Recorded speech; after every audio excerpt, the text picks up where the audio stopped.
everyone, and welcome to the Immersive Arts Melbourne stream.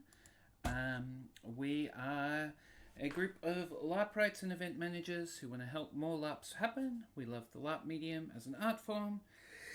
Immersive Arts Melbourne has made a bunch of games. We want to see more. We're going to talk a little bit about Pilot Season as one of those games. I don't know why my camera is out of focus. Anyway, who are the panelists? Today we have with us Ridian. Hello, I am Ridian. My pronouns are they, them. I am a GM, LARP organizer. I've been LARPing since 2012, I think, and jamming since might have been 2015 or something, but definitely 2016. I was jamming by then. Yeah. Sick. Fee. Hey all, yep, my name's Fee. I've been around doing this sort of thing for some time now, running ongoing games for Caligo and also doing some ongoing-esque games but through various conventions in the past. Excellent. And Elm. Hello, I'm your favorite vampire's favorite vampire. I use they, them pronouns, and I'm the co-producer of Midnight in Melbourne. I have been LARPing for just under 3 years, and the majority of that has been as a storyteller. So I'm very excited to be chatting. Awesome. And I am Josephine. I have been running LARPs ages. This week our stream is going to be talking about I'm just going to put this thing back on grid view when I get around to it. There we go. This week we are going to be talking about politics and politics, in character politics, out of character politics, trying to manage interpersonal power and how ongoing characters and interpersonal conflict, intercharacter conflict, interpersonal conflict in ongoing LARPs. And so I thought we might begin by going, okay, one pretty good way of severely limiting interpersonal conflict is to not give the players any power. So why would we do that? Why are we giving players power to over other players' games? What do we achieve by doing that?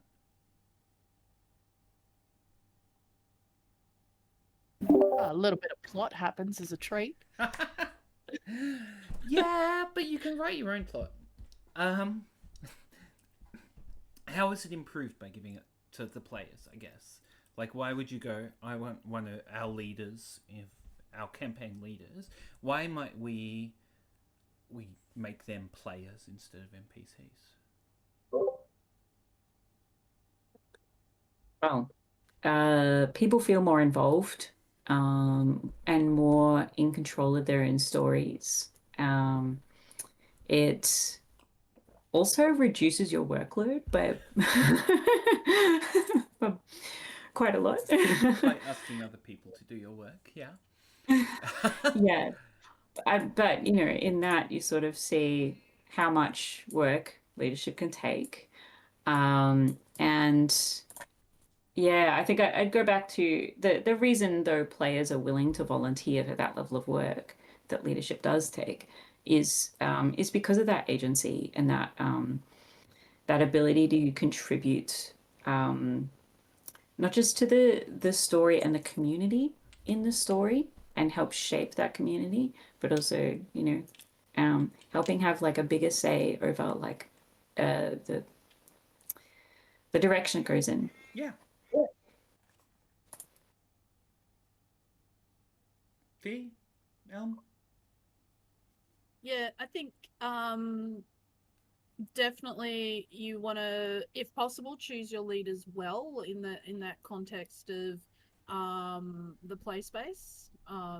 Who are the people that are going to assist the story that you want told, and how can you leverage their good intentions to helping other people through your game. Like we've come out of some longer games where there have been leadership positions, and watching how some of the players have nurtured and brought along other parts of the community with them has been really great to see. So they're not just thinking about their own game, they're thinking about other games, other players' games, and that helps build that community.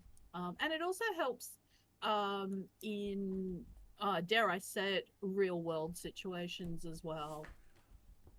Such as Working environments, teamwork, people, teamwork. Like, yeah, how do you work in a diverse team at work? You can come along and learn some of those skills in role playing. yeah, legit.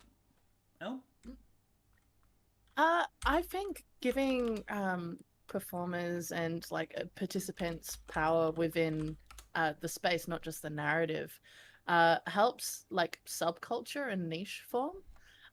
We've found that some of our performers who are leaders in the space might not be leaders in the narrative, but are leaders culturally. And giving them space to inform some of our like cultural practice and how people talk to and role play with each other, but then also engage with each other online in shared spaces. Whereas if we stood at the front of the room and said, everyone, this is how you must act all the time, we are in charge, you're not allowed to vogue at all.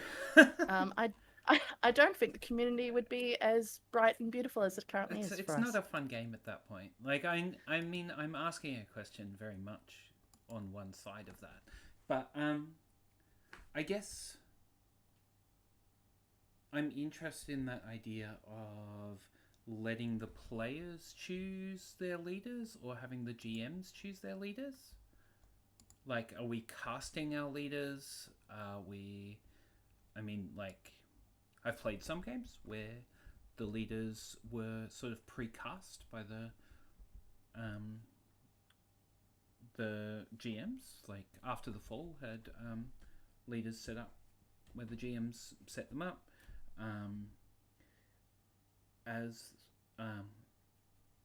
And other games where it's happened in play, like Black Powder, none of the players come in as leaders and they're given that role later. And then we might go to something like Dance of Ribbons, where they were voted in by other players, but well prior to the game.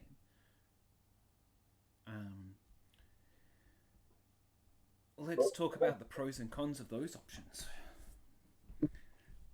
It's absolutely a situational choice, right?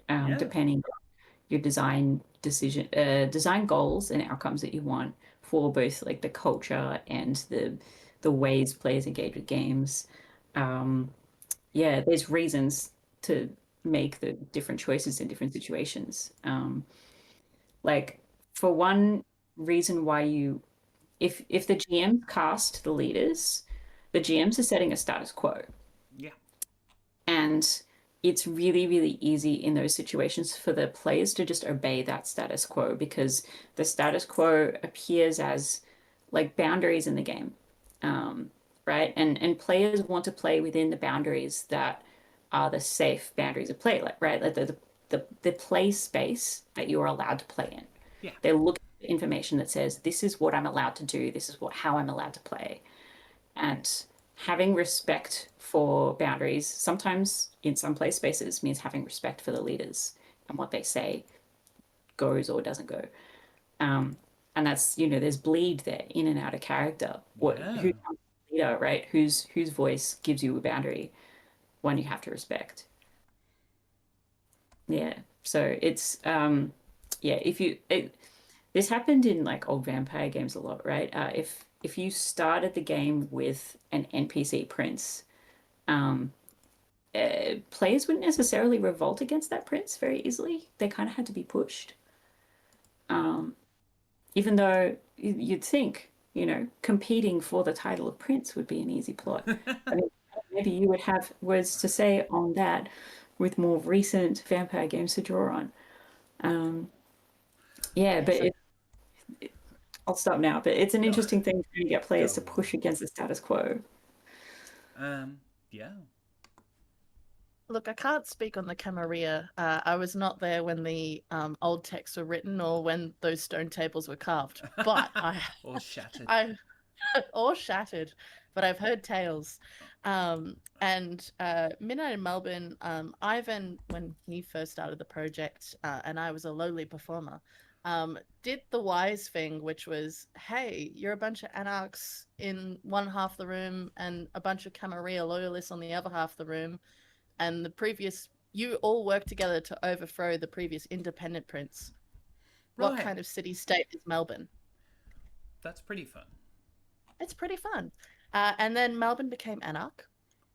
And for the first 4 sessions, there was back and forth between, do we need a baron? Do we want a baron? A baron was installed. They became a tyrant. They were overthrown dramatically. And since then, we've had just the one baron, 2 high priests of Set, 3 princes now, with our current reigning prince, Prince Malleus King, named after King Street, as is the tradition of the Venture. And none of them have been pushed or backed by the storyteller team. We let it emerge in the narrative. And then when the room goes, all hail the king, we go, okay. Done. There we go, that guy. Yeah, right. Which is fun and interesting for us. I do think there is merit to casting beyond if you want to set a status quo, especially if you want to set a status quo to be subverted. Yeah. But we're theatrical. We want people to be playful and to push and pull and to watch the room and adapt. Yeah, I mean, now that I'm thinking of it, that is that after the fall was like cast their leaders, their faction leaders as NPCs, and then killed them, basically. If they weren't overthrown by the players. I don't think any of them were. They actually just murdered them. Not all at once, but I think they should have done it all at once. But anyway.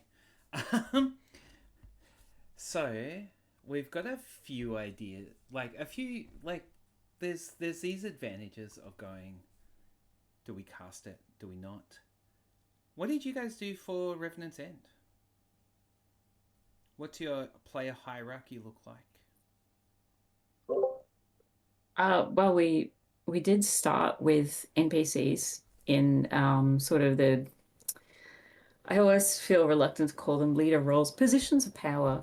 Why are you reluctant to call them leader roles? Let's go for a bit. Because we cast them specific and wrote them specifically to not be like particularly Vegas Pennyblood, the mayor, was not written to be a leader. I was very, very pleased with that. That character was meant to be a somebody who had the position through nepotism, who was a troublemaker. Not so much a leader as somebody who just happened to have enough thugs and money behind him that he could push people about. And he didn't necessarily have a vision for the town, or a cohesive one at least. Okay. So you wrote him to be in a position of power over the players, but not as a leader in the player group. Yeah, exactly. It sort of helped that we had Gray play as this character, and they did such a beautiful job because they're a funny and charismatic person, but they're also good at leaving space for others. And this, if they're a brilliant role player, and so I think it made it pretty approachable, I think, for people to consider running against them in the election.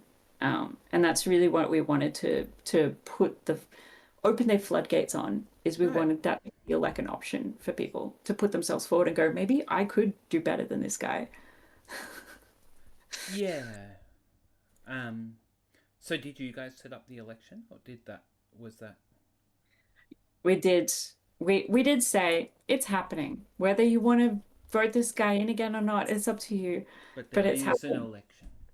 Yes, we did use an election. Uh, Elm also played the other position of power, Sheriff Cannon Gresley, um, and did a fantastic job. Sometimes almost too good of a job. We were a bit worried. We had a lot of players, surprisingly to us, who were pro Cannon Gresley, until one of our players wrote a hit piece. They're playing a journalist, Yeah. critiquing the sheriff, and that made a few people go, "Ah, maybe this guy's not a good guy." I mean, so here's the thing where it's like that's legit and that's an awesome way of running, right? Where we're like, but these are NPCs written as protagonists. How would that change, do you reckon, Fee? If you'd had, do you think if Canon had been Elm just playing a character and a PC, but exactly the same, that journalist would have written that hit piece? Probably not, but I'd like to think they would have, because the character was very similar to the one that Elm was pitching as a PC as well. So I think there was definitely some overlap there, and it's the kind of character that Elm was going to have brought in anyway. I think the player might have been a little bit more reluctant to write a hit piece in that context, but yeah, it's it's a tricky one, because we're we're at the point of trying to, and I think Lydia mentioned it well, pulling players out of the predefined norms that the game was designed around. So we want the players to break out of a normal way of thinking about how these games work, because we've got some safety tools, we've widened the rails. Sure. You can be an absolute asshole to your other player, and in that context of straight up murder, we have some things around that, that will, yeah, that are maybe different. And I just want to go back to that conversation around the vampire stuff. As long as we're on people writing hit pieces about other people's Oh, characters. absolutely. Look, the the the there's there was a situation where, as a player, and just as I believe just a regular player that had put their hand up to play the prince of the city during one of the restarts back in the day. Ad got really sick of being the prince and wanted to step down, and no one was willing to take over. Yeah. So they organized their own murder at a big event, at the start of a big national event. Yeah, that's what we want. Which was great for the game as a whole. It allowed some really great politics to happen. So having a player who sees that and who can go, hey, I want to do a thing that's gonna make it fun for a lot of other players, Is great. It's fantastic. It doesn't happen very often, but it did happen there, and it was just, I wasn't playing, but it was very fun to hear about. Well, yeah, because I mean we have this. Even when no, let's stick on this stuff. So when we're talking about what do we do when that gets boring when other people are like, I'm sick of this same person. When the same person is running the story and they're in that position and it's limiting the plots you can run, what do you do? What are you gonna... Because imagine they're a player, they've earned that spot, but now it's, I don't know, 6 to 10 events on, maybe even 2 or 3 events, I don't know, however long, they're still there. We're talking in the Camarilla years. Yeah, right? Back in the day. And that is and that was a detriment to the way people treated the game. Because even if you tried to remove someone who was in a position like that, they could just come back with the same level of character and pretty much just carbon copy because of the way the game world was set up. And the outside and the external out of character processes of Vampire the Accounting happened as well. And yeah, that is absolutely a legit hard question to deal with. 1 second. I just want to... I think we've lost... Can you guys still see the stream? Oh, no, it's gone. It's gone. Okay. Reloading. Let's try reloading it.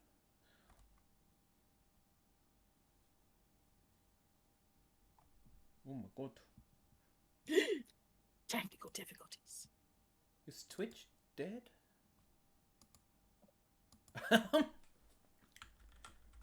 Because we mentioned cannon. One last shot through. Oh, yes. It is. White Wolf is coming for us. You're on the Reinhagen list. Does White Wolf still exist? It does now. Okay. In the same They sense brought it as... back just in time for Jason Carl to leave. Oh, okay. Fair enough. Oh, shit. Have you guys got, like, any Twitch at all? I'm like, it might be my internet. And I'm like, no, I'm talking to you guys on the internet. Yeah, it's fully saying you're offline. Interesting. We have 29 minutes of recording also, or thereabouts, apparently. Yeah. 26 minutes, sorry, yeah. 26 minutes, 33 seconds. Wait, you can see... I can see the stream as has been recorded. What? Okay, see, I can't access... Oh. Hang on. Oh, wait, so it's not me, it's the stream? It's the... Oh, it may be the stream, it may be my access to Twitch. Oh, well, I can't access Twitch from my phone either, like at all. And it's telling me that the IP address isn't any good on my laptop. Oh. I think it's possible that Twitch has gone down. Is Twitch down? Is Twitch down right now?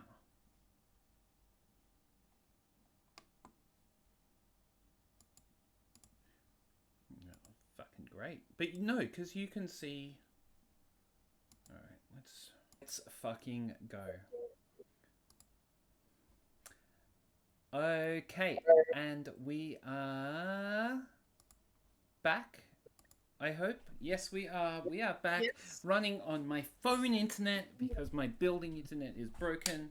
So if the whole stream is absolutely fucked, then that is because somebody at my internet provider hates my guts.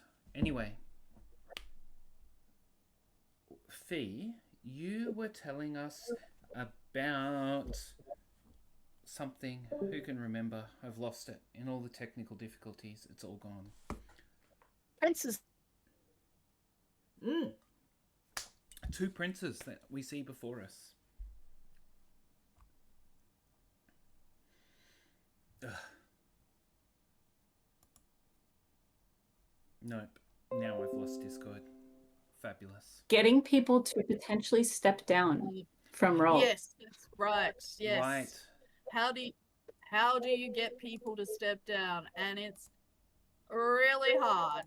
It is the adrenaline rush of being in control for some people is really addictive, and it comes out in certain game styles that are set forth as being incredibly competitive. And that's when those games can last for years. Yeah. You understanding that it's okay to lose is really important. And I'm going to throw out here, and I'll probably talk about this a bit, and you've all heard me talk about this in Australia in particular, and in certain other places as well. We do democracy or murder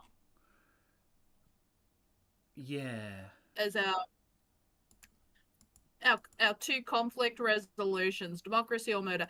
And these longer games, these from these style of environments,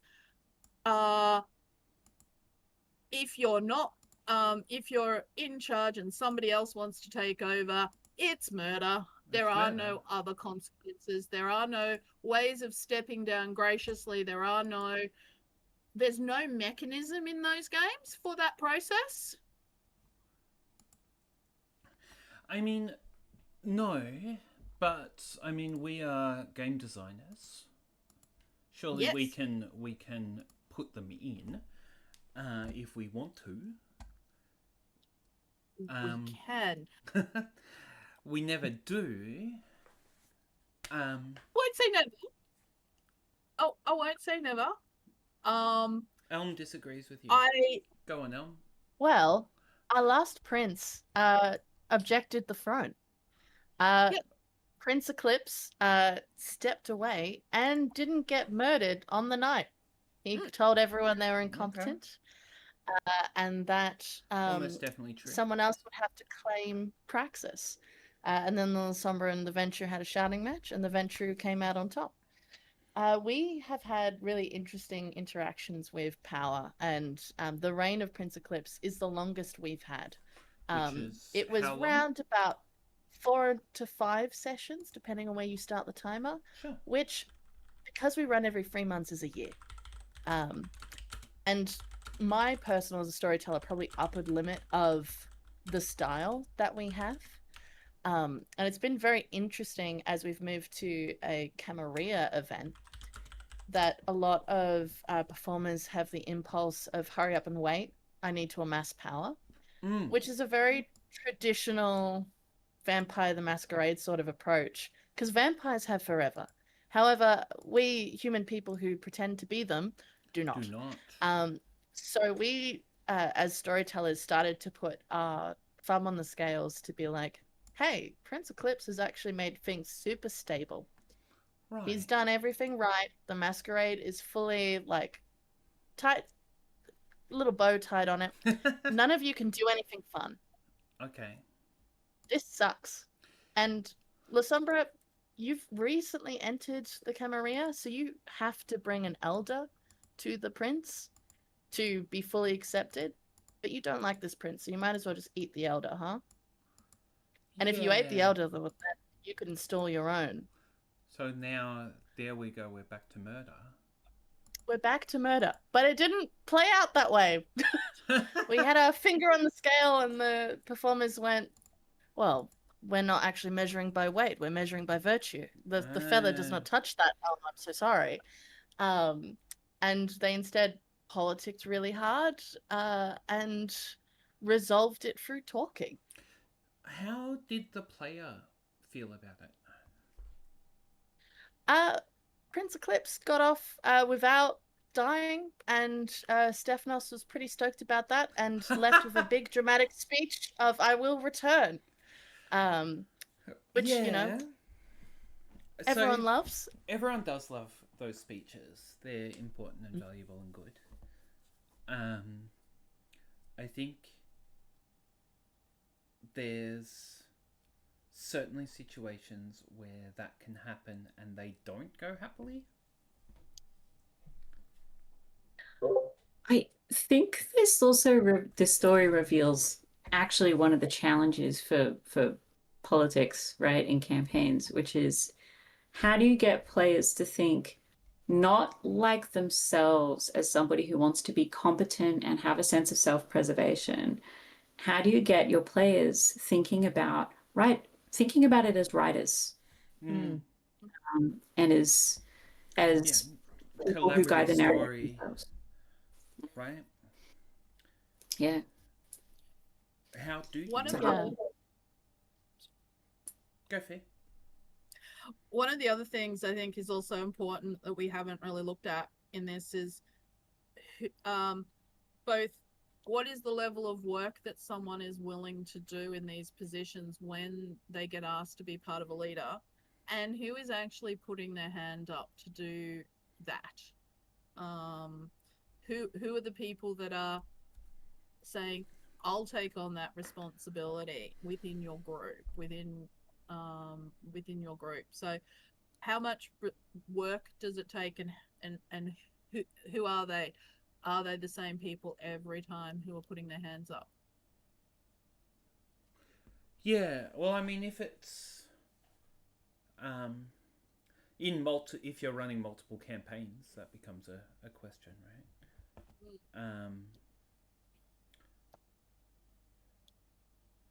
And then, well, I mean, because I would say that I've seen three kinds of people who want to do that role, where there is the kind who want to do it because they enjoy having a title and being in power. There are the kind that want to do it because they're self-sacrificing martyrs who are with a masochism fetish or disorder, and there are those who do it because they're sick of the other two.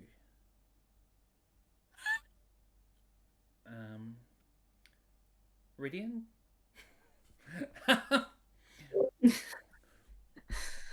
What? Which of those three types are you?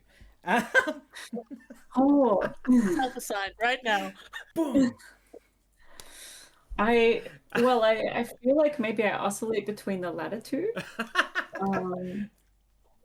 Yeah. Yeah, we all Like like to think that, don't we? Yeah, I suspect like actually because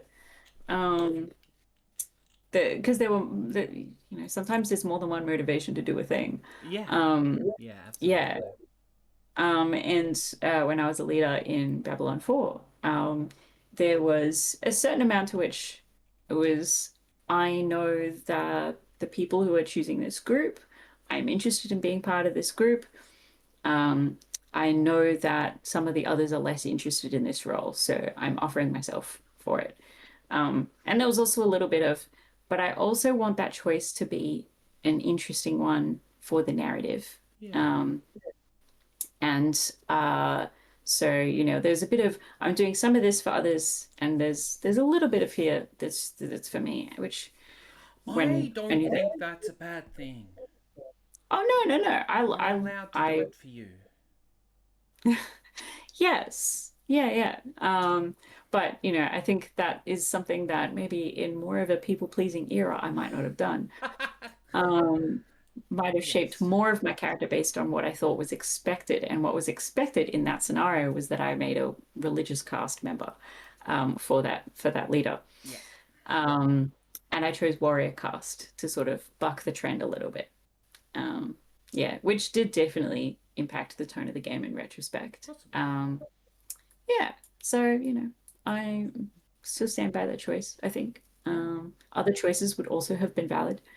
Yeah, it was an interesting time. But yeah, that was definitely a game where they took it pretty seriously. They let players self-elect for leadership, Yeah. but they made it very clear from the outset that they expected a certain amount of labor in return for having those positions. Yeah.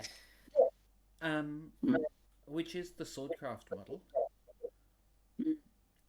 The warband leader, right?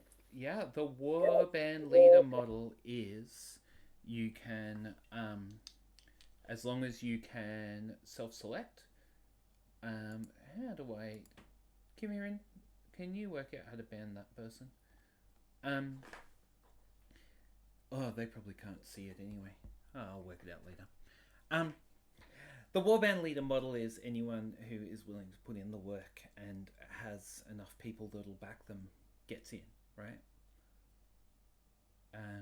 And then it's different, and then they let those people play politics amongst each other to see who gets to be an actual leader in the community. Elm, which of those three are you? The self-sacrificing one. I think my answer is going to link into the two, which was the provocation about how do we make people think about the narrative alongside the style of play I personally enjoy and like to see. Making people serve the narrative is hard, and I don't think you can. You can model a behavior and hope people follow you on the journey, and you can show, in quotations, best practice. But I don't think there's any surefire way to make people have their game experience be generous and thoughtful, especially if you're in like a high pressure political environment where you're incentivized to, take all of the resources and be the most important person in the room. But anytime I have, or a character I'm playing has found their way into a position of power, I've either gotten into that position to help the narrative because someone had to step away and I wanted to step up to assist, and then, hold open hands out to other people to, inform what my character is doing with that power. Yeah. Or opportunity to die. Love dying. It's a great thing to do in a LARP. It is, and though. It was really interesting. So much fun. Dying is the best. We all love it. Dying is the best. It's really cathartic to go to your own funeral. I recommend it. Yep. And funnily enough, like with canon as an NPC and being like an instrument of the storytellers to inflict, I'm gonna say, the status quo, it meant that I could drive him like a stolen car and be really explicitly, I am the law, you have to do what I say. Hi, this is Elm saying it's a bad thing. This sucks. This is really bad. You shouldn't be into this. I'm a cunt. Yes. But I think there's value in building spaces where that's possible. I think for a lot of my LARP career, the games that I have played have been afraid to fight the other players.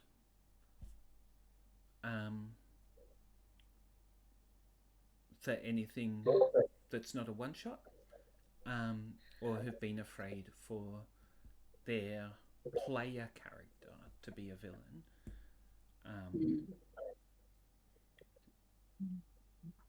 Thoughts? Which immediate reaction is just, it's a bit of a shame because the character arc, allowing yourself to have a character arc, one in which you were messy and fight with people and all of this stuff, and getting yourself to grow, there's so many skills you pick up in doing that. Like interpersonal skills you pick up in learning how to have conflict with other people safely. Having conflict with people, the conflict you want to have, right? Like that can bleed out to your relationships in such positive ways, to go to somebody and say, hey, I want to have this conflict with you. Like, just off the top of my head, that's a really important relationship skill to be able to say to Oh, somebody you are in yeah. close intimacy with and say, I want to have a conversation with you, and there's going to be conflict in it. Yeah. We are going to potentially disagree, but we do this because we care and because it's interesting and valuable to us. Yeah, foundational skill. And it's such a joy, it's such a delight to be able to carve that space for that out in roleplay. Absolutely. Further comments? That ability requires trust, and we have Yes. been through a phase of development as an organization where that trust was not afforded. I think as a Um, community, not just as oh, yeah, yeah. yeah, like across LARP in Victoria. Absolutely. And I've seen time and time again this and this the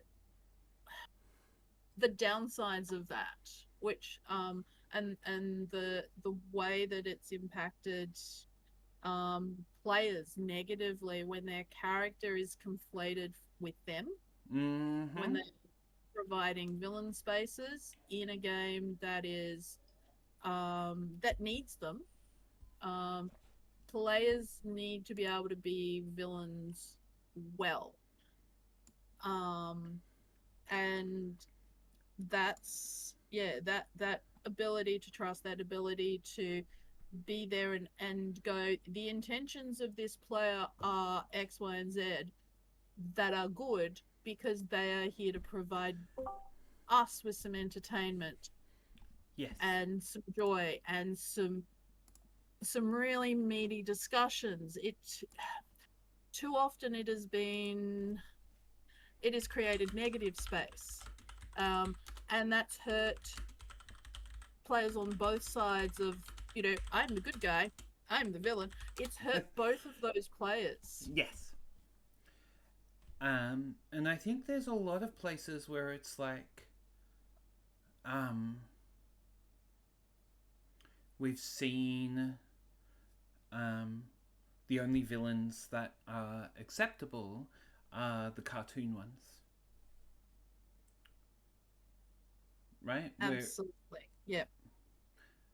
you know, if you play Baron von Evil the Death Cultist, or or Cannon the Vicious Sheriff Bastard, then people will be like, yeah, no, we can play with that. But if you play a more realistic villain, then people will think that you're the kind of, like, if you play a villain who it is possible to empathize with, people will think that you are very much empathizing with them. Yeah. And that's why like out of character conversations become so important, right? Is trying to establish and convey to other people where you sit with your characters' actions and perspectives, and trying to establish that sense of nuance and identify who are you playing across who might be benefit from your own. I say this for like lack of another word, like media literacy. Just Yeah. yeah, it could be a thorny thing to sort of suggest that's what it's about, but I do think it relates. No, it's not just general media literacy, but specific media literacy as well. Where it's easy to say media literacy, but like there's a difference. Like if you can be a full-on film student, but if it's your first LARP, or if you've been to hundreds of LARPs, but they're all, one-dimensional adventures. These are different things.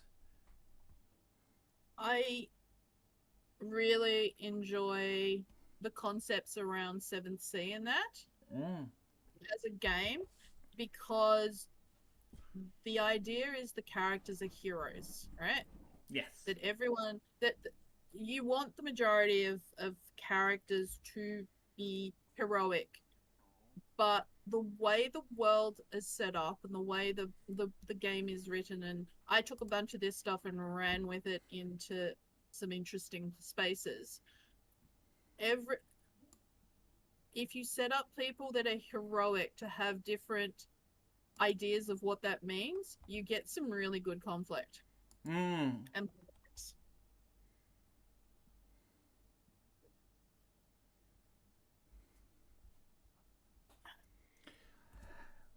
Doctor runs a game entirely where every player is a predatory villain. Yeah, which it's interesting because I don't think all of 'Cause- our performers are on the level that they are predatory villains. No. Um, No, I agree. uh, I don't think the vast majority of vampires think of their No. vampire as a predatory villain. which is such a shame because one of our core tenets is that vampires are a symbol of violation, and that in symbolizing that, if your character gains power and you become a symbol of, the top dog vampire, Mm-hmm. you have to be violated by the narrative. You have to be torn apart and eaten because they're vampires and you're surrounded by other villains, and every single creature in the room is going to have some kind of comeuppance. Now, whether or not that is direct violence against them in a bloodbath, it's general atmospheric fear over an external threat like hunters, or it is the uncertainty of whether or not your clan will remain in Melbourne another night because of the actions you took, and the balance between being selfish for yourself and trying to preserve your clan and destroying another. Whereas I feel like sometimes our performers, they have really cool, interesting characters that they want to just keep playing because it's cathartic and it's fun. And who doesn't like putting in pointy teeth and going bleh? But I feel like, especially when exploring vampires, there needs to be moments where the player is in the back seat of the car watching the vampire drive at 110 and a 60. And Yeah. players in the 'cause they back seat wanna, going, right? punch it, Yeah. see where this happens. But the vampire is not looking at the road. The vampire is so arrogant. You know? They don't Like, need to. They have powers for that. exactly. But then how?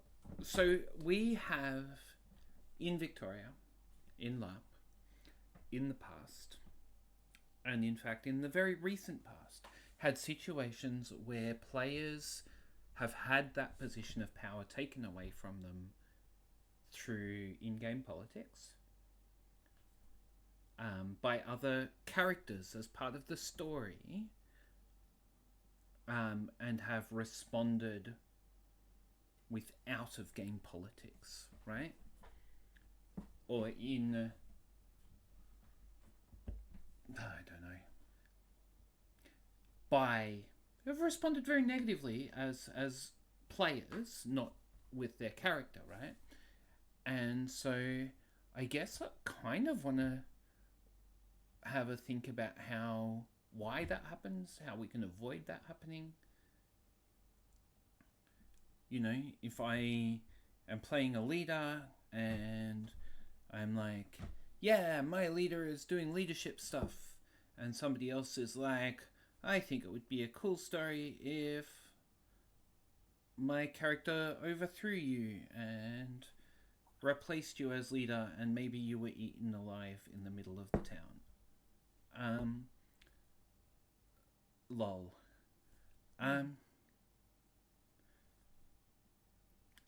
How then do we make that happen, or how do we make space for that to happen without it ruining friendships or ending up in out of character problems?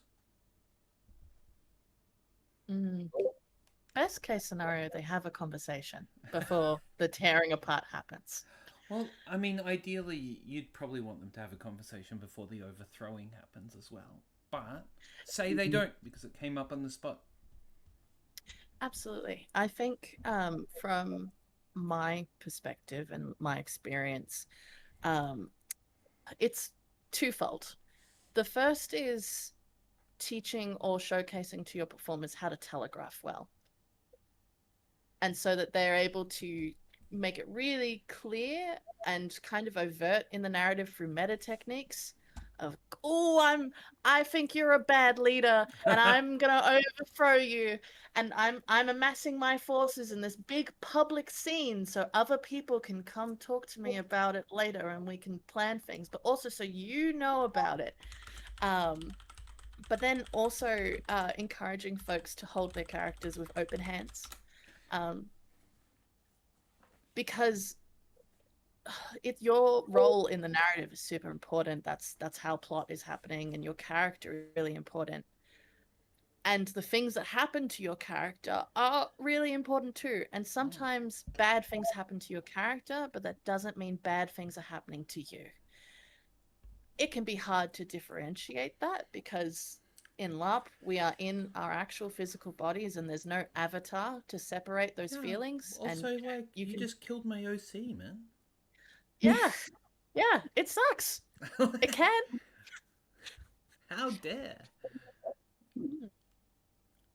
And I think the like in the moment there are real importance for things like out of character spaces and debriefs and check-ins and building a culture of, hey, it's the intermission. I wanted to say, really cool scene. How are you feeling? Do you have ideas for another character? Yeah. This is where I see the arc going. Like, do you have any advice? You're a really great leader when you were a character. Like, your character was amazing. Like, what can I do that can help other people in our faction? Like, what if they weren't? I think encouraging people to have conversations about legacy. But yeah. Oh, go for it. No, but still say that. Sorry. No, conversations about legacy. Strong. Because you want your character to mean something. Yeah. So if you are as a player or a performer, you're the part of someone's terrible downfall, or you are wanting to replace the prince you betrayed with them a new, and murdered them in the ditch. Exactly. If you're starting your own court with blackjack and hookers, maybe talk to the other people in character and out of character to see what they did and build on that and recognize and respect it, even if you subvert it. Very solid. Ridian. Yeah, like there's a lot of like more important and in-depth conversations to be had about like what you can do afterwards to repair relationships, right? Like things like write a card with the other people who helped you backstab to the person who backstabbed, right? Write a card that says, hey, like we loved your character and here's all the reasons why. Thank you so much for enduring this with us or for us, right? Like I've never done this, but it's like if you can't talk to a person because they're upset and they're kind of avoiding you, like brainstorm with your friends. Because the other thing I want to say here is we can strategize, but we can't control how people react, right? And that is an unfortunate fact that will be ongoing with all of these intercharacter politics is we may have, and the GMs may have explicitly stated up top, this is a game with PvP, this is an allowable or even encourageable outcome. Please make characters that you are willing to give up. There will always be people who don't listen to the mission statement because they're here to be social and be with their friends. And that's actually the mission they came into the space with, right? Yeah. So it's, to let go of trying to control other people's reactions just a tiny bit, but still try to do something nice. And the other thing, oh gosh, my brain will totally work in a second. No, it's blanked. Come back to me. Fee.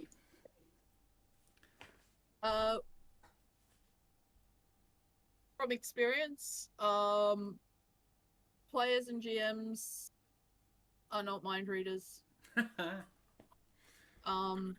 When things like this happen, we cannot tell how upset someone is or isn't, particularly when people go, I'm fine.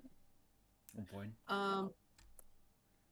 I think I think setting norms, setting rules around this sort of thing, being honest is is really hard. But being honest and open and saying, hey man, that really sucked. I really didn't enjoy that. Yeah. It is really hard. Because we are also operating in a space of social of um charisma based gaming world. The person who has the ability to fast talk, to be charismatic, to get people to sign up to come along and overthrow the prince is going to be have an easier time of it than the unpopular prince player that they've just gacked. Be aware of your social charisma and your social power when you do these actions. As a player, think about how your action will be received not just by the person you're doing it to, but by the perceptions of the other people in your community, in the game, in the group going on. If you want this to be a long-term community and a long-term group that you want to stick around with, feel part of, make sure that you are acting in a way that is good and part of that group as well. So I'm kind of jumbling up a bunch of things here. Yeah. I mean, we're coming back to that trust and building trust stuff a lot. What were you going to put in there, Ridian? You thought of the thing you were going to say. Yeah, just one of the thing that I forgot earlier was time. You know, like we're talking about campaign games. Yeah. Repair doesn't just happen in the moment, it can happen over time by just keep building consistent positive experiences with somebody. Yeah. The little things matter. Say hi to a person, smile at them. The little things will stack up. Be consistent. The other thing is actually building on what Fee said, when it comes to things like murders and backstabbing and stuff, being mindful about when you do your check-in and like what's the crowd situation, because the psychology of how you're interacting one-on-one, it changes if you're in front of 30 people, right? And if they're staring at you. Somebody does actually is going to struggle a bit more with negotiating for themselves, you know. So you might be like, hey, I want to kill you. There's 20 people watching us right now. Do you need a moment to get ready? Yeah. Right? Like that's we quite can good. ramp, we can stall. Yeah.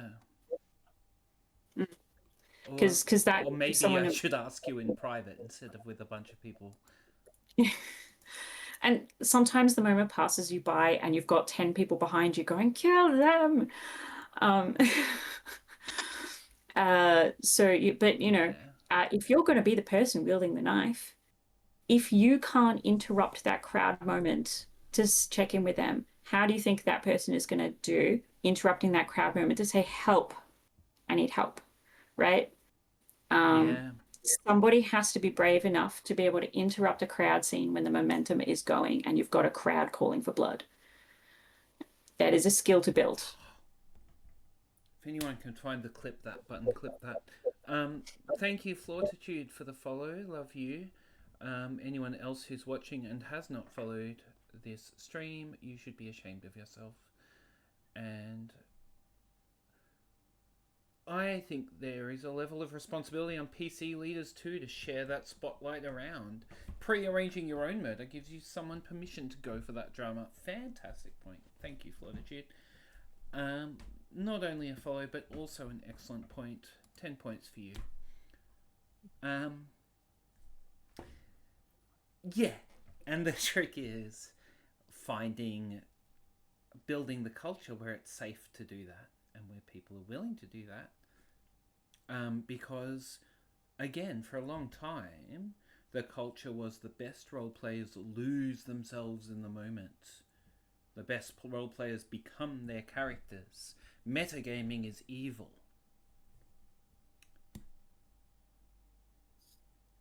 Yeah, see, Fee knows, because this is the 90s, and the 90s were like hardcore, except they weren't hardcore, they were soft as fuck. They just said they were hardcore. And they treated method as some sort of really valuable thing. when really method can be boiled down to not giving a fuck about the other players. Anyway, further points before we move to the next topic? I think the discussion around trust is really important. Yeah. And as storytellers, if you want to encourage your player performer base to take risks, you need to ensure there are also rewards. And it might not be rewards to the character, but rewards to the player of a job well done. Like, you know, you have like a really good narrative moment and it feels awesome.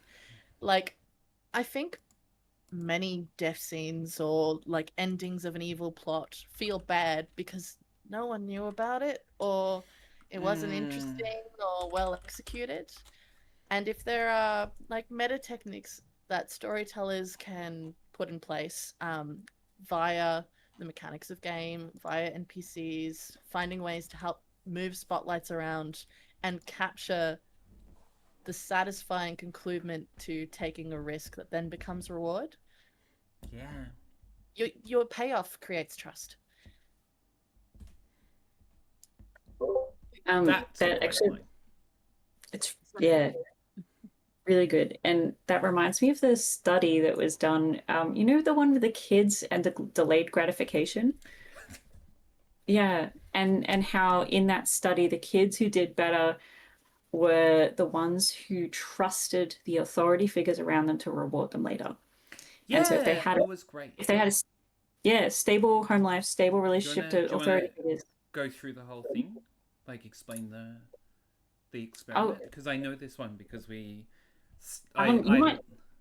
You might know it better than me. I remember I did it like professionally twice. Yeah.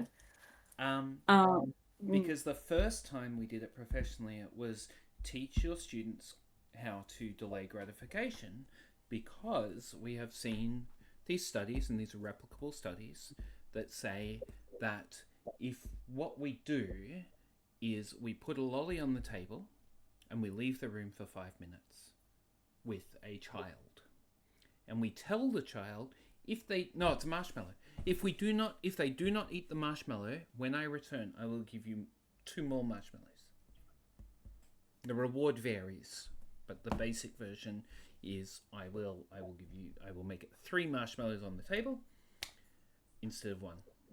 And they found in this study that children who were able to not eat the marshmallow and wait and get the extra marshmallows were more likely to do well in class, more likely to be well regarded by adults in their lives, and more likely, and when you do it longitudinally, more likely to succeed later on. It keeps going. And the thing is that is true. But this is not a cause, it is a correlation, because what it is that students who have adults in their life that they can trust believe that you will come back with more marshmallows, and the students who believe that you will come back with more marshmallows do better in school and blah blah, and grades and blah blah blah, and are more respected by authority figures. Whereas students who do not believe you when you say you will come back with 2 more marshmallows and therefore go, fuck it, I will eat this one because otherwise it'll be gone. Those students do poorly, but this is, as you say, a symptom, not a cause. And so the first time I learned this was like 15 years ago in teacher training, when they're like, teach your students delayed gratification. And then I learned it again like 5 years ago, and it was make sure the children can trust you, because children who can trust adults do better, blah, blah, blah. Yeah. Sorry. And to relate it to LARP, Yes. if a player doesn't trust that the GMs are going to spotlight them or give them interesting plot, then it's pretty easy maybe for those players to go, well, I just have to grab what I need, right? I got to grab the spotlight for me because no one else will give me the plot that I want except for me. Even if they're not consciously thinking it, right? No. Yes. Yeah, so it's if you want people to step out of the spotlight, kind of going, actually, what satisfies them as a player? Can I provide that either before they step out of the role so they feel satisfied with the role and they are happy to back down? Or what does it look like to have an honest conversation with them about, like, what would it look like to you to step down and be satisfied elsewhere? How can we make sure we deliver on that in a way that's fair to you and the other players? Like, and keep building that trust with your players and going like, what would make you happy here? It's a hard one. Player happiness is hard. Trust is hard. Yeah. I'm gonna bring up something here which I think is quite funny. You may not think it's funny at all. LARP is 22 years old. No, what? Yeah, before So- that it was LRP. We're going off the base that early 80s are when the first LARPs happened. LARP is 22 years old. So we are entering early adulthood for LARP. And the context of that around Why? how this is Right. changing and growing from what it was, the tantrumy baby years and the teenage horrors of the 90s growing into, oh, who am I and what am I, and finding itself in the world. I don't know. There's an analogy here. There's an analogy. I think, like, LARP is 22 years old. You and I have both been playing LARP for more than that. Okay. So the idea of no, I haven't actually. No, No? sorry. Yes, you have. LARP is LARP is 30 years old. Sorry, I did my maths wrong. I am terribly The 80s. dyslexic. The 80s were 40 years ago. See? Fuck. Yeah, true. So it's 40 years old. It But is. I'll stand by my discussion then. In terms of it's still growing. It is. It is. It's very much like LARP has only My been in maths is terrible. therapy for the last 10 years, right? Yeah. Yeah. Like before that. Let's go with it. LARP has been in therapy for 10 years. Yeah. Like the 2000s, that 20s of madness. Yeah. When we were having horror. arguments about whether or not it was appropriate to, like, if your character was drinking, whether or not it was appropriate for the player to pretend. Oh man. Yeah. So, Yeah, sorry, my maths was completely off. Yeah, but but it's that was still funny. growing, and it is a that was growing. very funny. It is a It young is still a adult. growing and evolving space. Yeah, you know, as art it's- forms go. Yeah, as art forms go, or as environments of creativity go. This is theaters have been around for years, centuries, millennia. Whereas this is a space that is still coming to grips with who it is and what it is and what the people are doing, and that's a generation. I think earlier today, we don't want people growing up and running LARPs in the same way that we had to. we want them to be- really don't. Oh my god. We really don't. We want them to be looking to be supported. We want them to have these tools how to develop trust in their community. Yeah, it's true. Yeah, like I have been to sorry, for the chat, yes. We do have third generation LARPers. I have been to a LARP with a grandmother and a mother and a child, right? And like all three of those people playing the same game. Yeah. At the Hobbits. But I've also been to LARPs with, I've been LARPing with my kid, right? And I'd do that again. Yeah. Brilliant. Brilliant. More of that. More of that. We need more of that. We do need, and yeah, we are just getting out of our chaotic uni party phase, but we should still make sure that we have space for chaotic uni parties at LARP. Possibly with a few more safeguards than in previous. I do just want to jump to a break, mostly so I can try and fix my infuriating internet problems. Last comments before the break? Elm? LARP's old enough to be my parent. That's pretty cool. I'm old enough to be your parent, Elm. Ridian?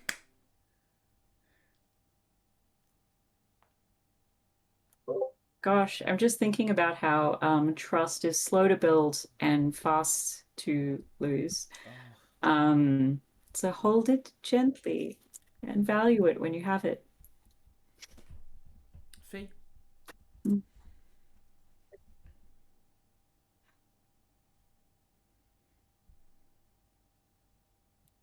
Let's work towards building better communities where people can be constructive and interesting heroes and the damnedest terrible villains that they can possibly think of. Amazing. And have fun with the storytelling. All right, we're going to cut to a break. Looking forward to seeing everyone in the chat, hopefully with a few more frames fairly shortly. I think they've... Uh-oh. Pow! Okay, welcome back. We have done our break. We have done our little bit where I turn off my phone internet and plug the cable back into the wall, and apparently I have access to Twitch again, so that's nice. Just before we get back into our panel, you may have noticed our beautiful slideshow, which was made by some sort of genius, but the key point here is that I fucked up my thing. Amazing. God, I'm good. Okay. Here we go. So, upcoming events. We have the Fields of Honor on the 12th of July. Logo by Elm. This is a game of lies, livery, and lineage. Grand tournament. Medieval pageantry, medieval pomp and politics. Run by Kyle Oberon Laditsky Hat. Josh, Will, and David are involved. They're all delightful people. I think that game is going to be sick. I have comparisons, but yeah. The Deadline Chronicles by Josh, Zali, Lex, M, Heather, Novel, and Taryn. Running 19th, 21st of June. Novel made a logo. It's a cool logo. Roguelike inspired hope punk game. That is actually going to be so sick. I'm GMing for them. It's going to be great. We love it. Those are both games that are enabled by the pilot season program at Immersive Arts Melbourne, which is basically a system that August set up. August is behind, where we help these guys get started, and then they do all the creative work and we do the boring grunt work, or some of the boring grunt work, not too much of it. While we're pitching things, let's talk about this thing. What is this thing? God, that's cool. Say the words, Elm.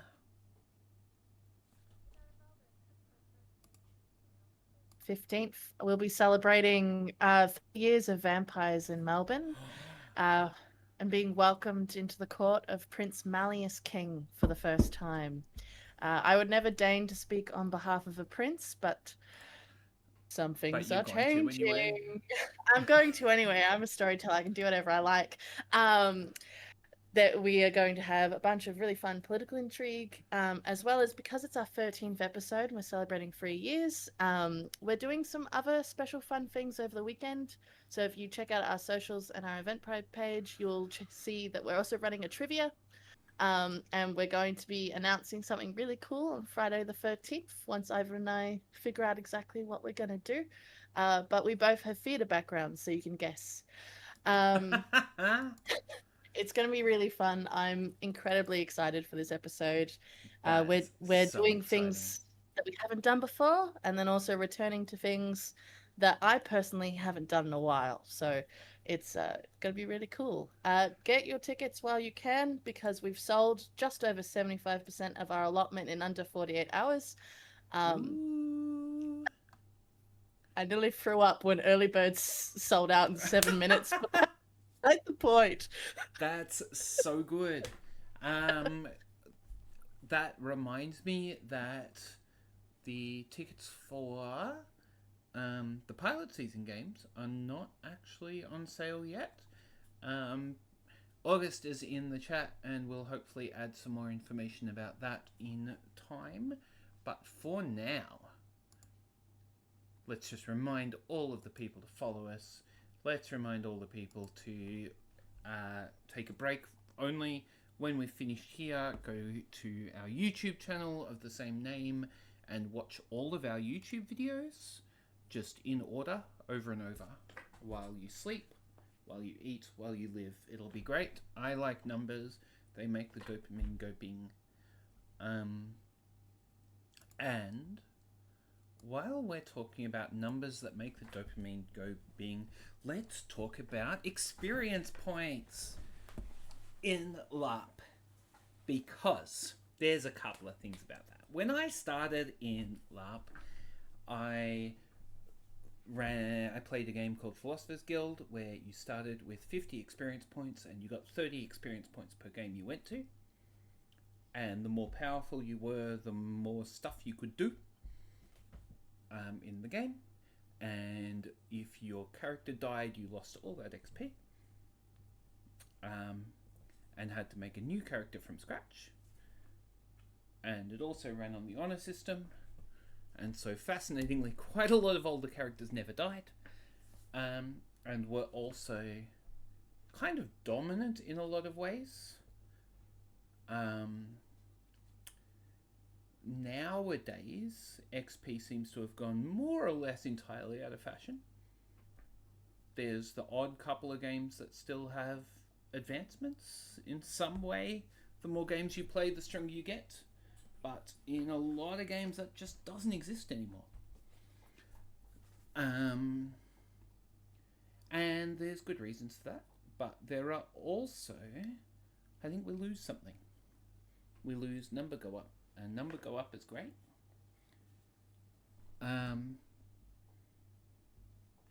So my point here is number go up is excellent, and number should go up. Arguments against? No. Let's talk about XP. If we're talking about intercharacter politics and intercharacter power, it does advantage older players over newer players. It does also make people want to play more games. I don't know. Comments? It does help symbolize your character arc and mirror it. Oh, Right? it does. Mechanicizes it. Some degree. Some degree. Carry on. Fee? It is both the excitement and bane of my existence.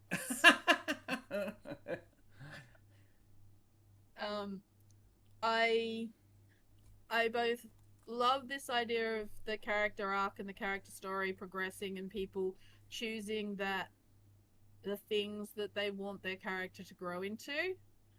And I abhor that concept that where you've come from and a lot of older gamers have but number go up mean I belt things better.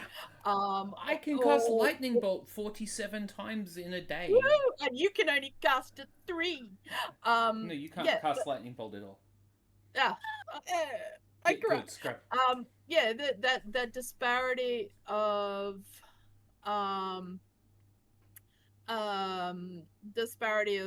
Experience. behavior.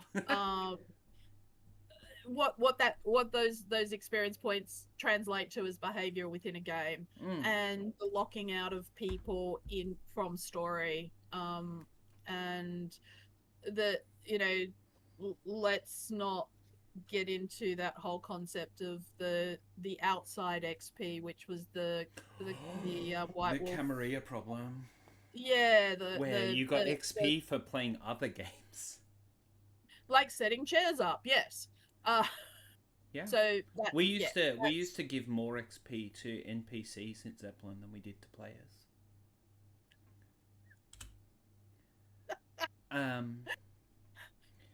Briefly.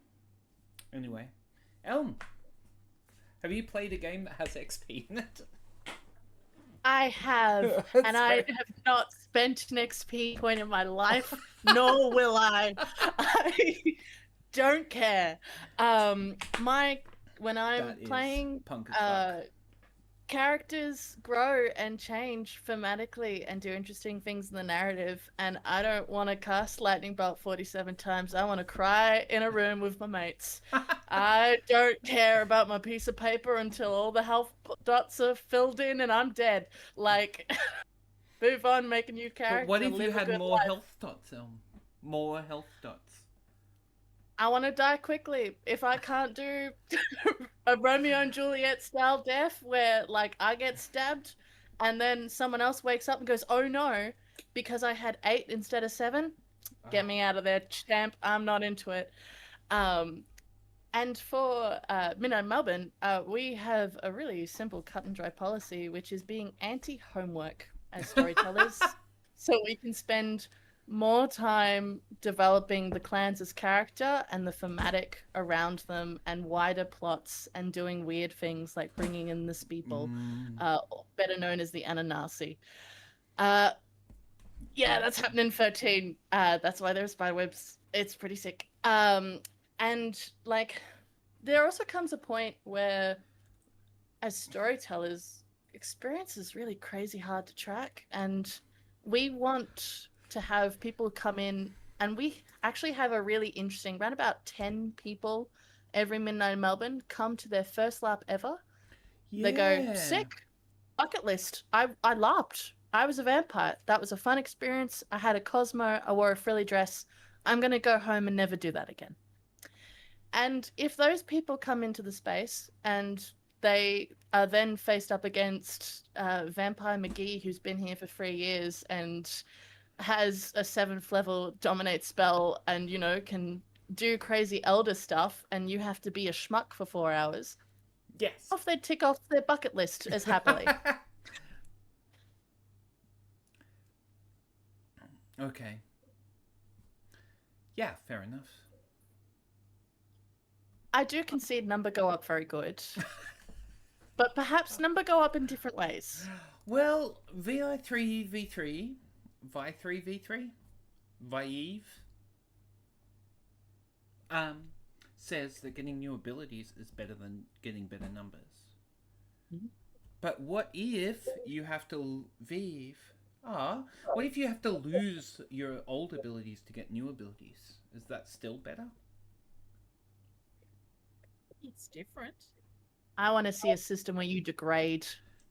You belt curve, you get older. You're not in your prime anymore. You've lasted too long.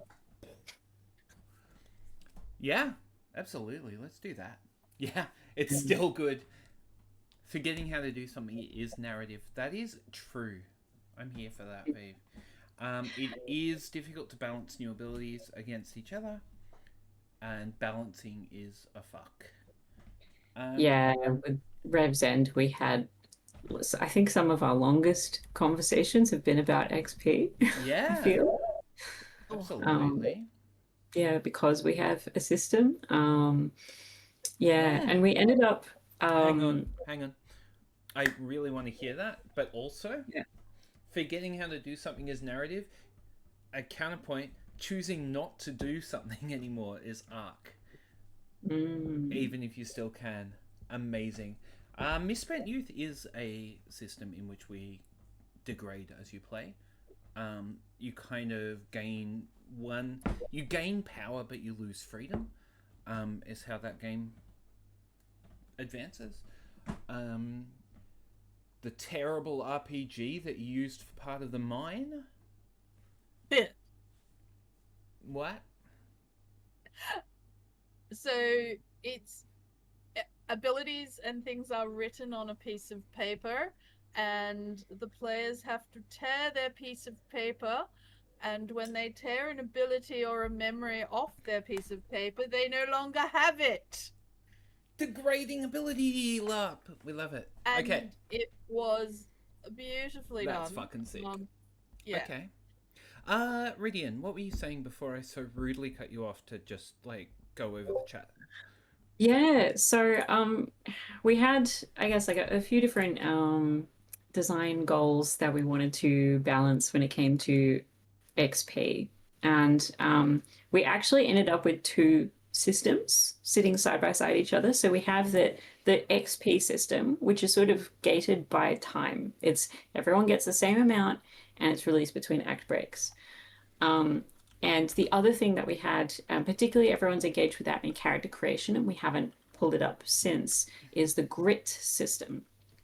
And grit in our game represents things that you can earn or lose. So, like, while XP is sort of like, innate abilities, nobody can take your mind from you. No. But grit ended up being spent for. They can take your grit from you. They can take, yeah, because you can lose your house, you can lose your Grit is stuff. Grit's your crap. grit is stuff, right? But we have discussed sort of sitting back there if I can say this is Say the yeah thing. Say the thing. It's not like you have players of your game in the chat or literal stream.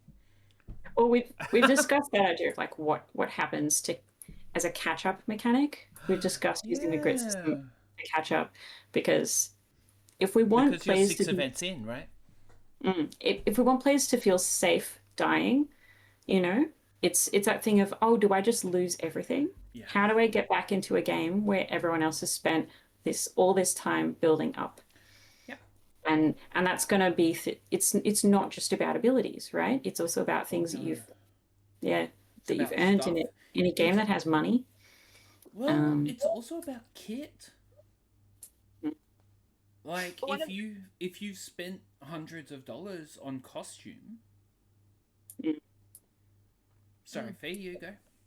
I was just gonna say one of the really lovely things that I was really pleased to see on our chat around our ag break and our spending of XP with the players was so many of them were like, oh, I don't know what to spend it on. Because it meant we've kind of hit that balance of they created we made it so that they were able to create the characters that they wanted to play, and that they're focusing very much on the narrative side of things. Yeah, right? Yeah. Where they don't actually, like, it's not important about what they can, the numbers. What's important is, what's happened to them, what they've experienced, what they've felt, how they're changing as the character, not necessarily as number go up. Yeah.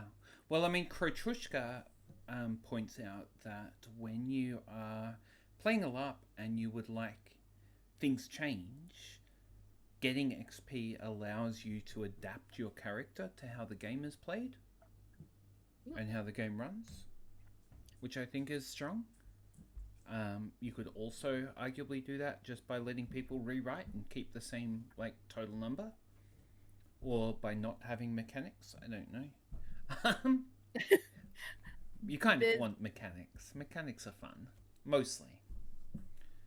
They provide guardrails.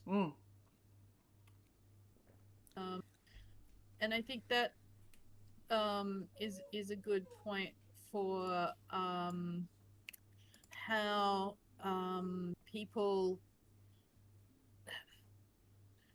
interact with the game, with and how they can change the game and what the expectation, who's changing the game, sorry. So if you're running a game and it's not the game that you envisaged because the players have chosen to take it somewhere else,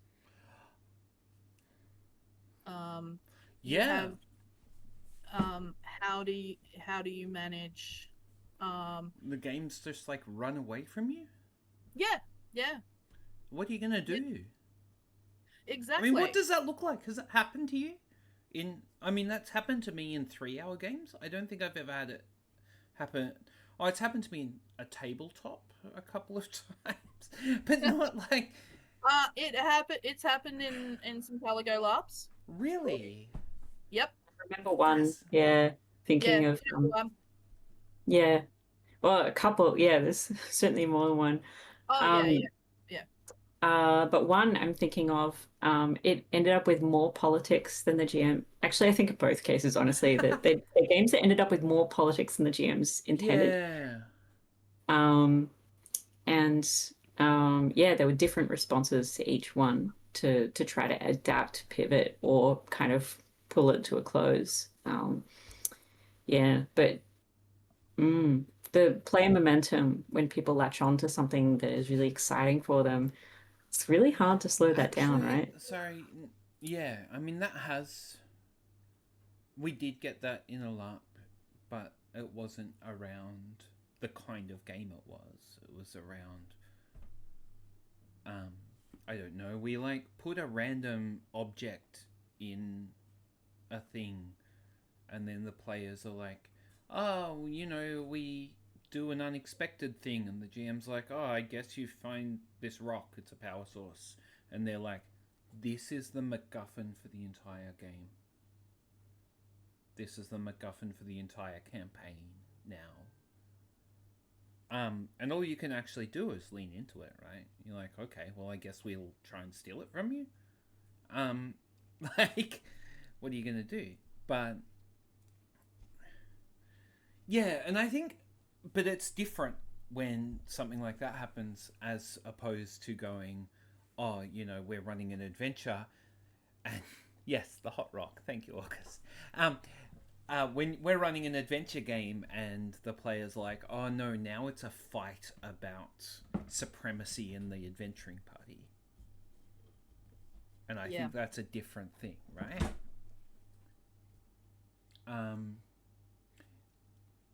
And I mean, I'm kind of the viewpoint that, like, if that's the game they're playing, then you just sort of let them if they're playing and having fun. But what do you do when they're not?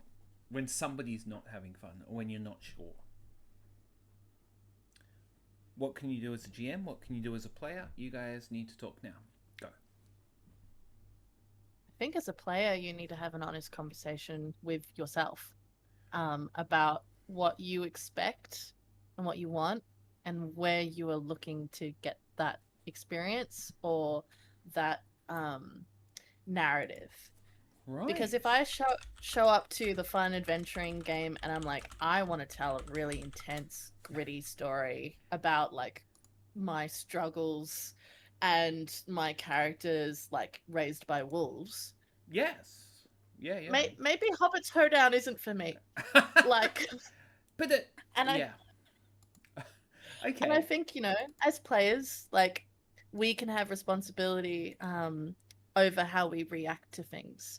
And how we understand our own personal expectations. However, as storytellers and as people who are running games or things that are meant to be enjoyable and entertain, there is a responsibility to reward and deliver. And I think, like, right, providing like telegraph of like, hey, this is what we're going to do you know, if you're interested in an experience like this is where we're at, this is what we're doing, as well as calibrating to your player or performer base. We've seen in Midnight in Melbourne people who recognize and understand that the clans are their own character and that their personal character is like a smaller, more granular version of that clan character. But they still want to introduce like fun, cool mini plots with their mates and, you know, do fun, cool mini plot with their friends that's been pre-discussed. Of course they do. We are not going to stop that. That's awesome. That No. rules. And I mean, I think that's kind of true of any faction, right? In any game. But what are you going to do if somebody's like, oh, actually, I'm going to take over the Malkavians and I'm going to turn them into a different thing? And players who are playing Malkavians are like, oh, shit. What are you going to do if, as in 1995, Alt Games Vampire Tremere becomes a Malkavian channel? What are you going to do? Loose hands. If the You'd be like, entire "It's fine, player the base Tremors are goes, all these Malks now." Malkavians rule, you kind of have to own that and go, okay, we're Okay. pivoting. We had that happen quite specifically with the Malkavians. We Oh, first They're introduced always them trouble. as a They are trouble. rogue bloodline to this crazy elder, and they were meant to be around for one episode and crushed. And then everyone went, these moon Malkavians are pretty neat. And now we have this legacy passing through because we went loose hands. Yeah. They stuck around. They played it hard. People are interested, and this story is important. So That's fabulous. and we've also then, you know, introduced challenges specific to that as well. It's not fully acquiescing to, hey, we're going to do this thing that's not at all aligned with your mission statement. It's going, hey, that's really interesting. Here's some plot that still is on the same map, if not the same path. Yeah. I love that. Ridian, what are you going to do if you are, you know, you're running your game and then you're playing a game, you're a player, and it's all gone differently? I mean, are you there's going to, yeah. send certain players death threats in the mail, B, attempt to get them fired from their job, or C, complain to the GM that you're sleeping with? Sorry, Ridian would never do any of those things, and I would never suggest that any real person has done any of them. So I'm thinking of one of the games that sort of went in a direction that I was a player in that went in a direction the GMs didn't intend. There were steps that were taken. So like the first things that sort of started happening with the players, I was part of a group of players who reached out to the GMs to say, are we playing too hard in a direction you don't want us to go in? Yeah, I love that. You know, we did have some honest conversations. Very good. Tried our best to. Yeah. And yeah, but actually what ultimately ended up happening in that game was that it was, and there may be more than one reason for this, but the game was cancelled before its planned ending. And I want to put it forwards, there is no shame in that. Agreed. Yeah. Absolutely. Health comes first. Yep. If something feels like, you know, you tried your best, you tried to set a tone, and maybe not everyone managed to get on the same page, and the player, like, if it's, you know, if it's kind of if you feel like you're drowning in like sort of players having different ideas about what to do, and you want to please everybody and you just can't. Yeah, it's all hurting. You just got to stop. It's okay to stop. Yeah, your health comes first. Yeah, absolutely. So, it's a really hard thing to do. I recognize that when you put so much, especially for the people pleasers of us. Yeah. But yeah. Yeah. You know, and we can still love the game for what it did, and just feel like, also we're burned. We can't do it. Yeah. Lessons are learned. We move on. Yeah. Run the next game for those who come after. Absolutely. Fee. Boom. Yeah, couple of things. I've been yeah, that game I remember. We've had other games that have done similar things. Partly the intensity of it was for some people above and beyond should what most people would consider healthy. We are a community of neurodivergent nerds, and obsession is part of that, and fantasy escapism is part of that. And it was quite sickening in some respects. One of these particular some of these instances, in terms of just the intensity of emotion that people felt, because it brought back so many aspects of what they weren't as children or young people. And this idea of the STs really tried and did a fantastic job of trying to mitigate some of this, but the sheer weight of numbers made it very difficult. And from an player perspective, you have your community that is going and doing this thing, and what part of that community you are depended on how caught up in things you were. And a lot of that looked like I stay with the community and have a shit time, or I leave and forgo these social connections that the conversations and the whole element of that that was part of this incredible social zeitgeist for this group of players. And the STs, as I said, they worked really hard in providing some alternative elements that players who were having a bad time could engage with. Some of those worked, some of them didn't. There was a lot of discussion and a lot of learning, and part of this that came around and came out of for Caligo was the code of conduct.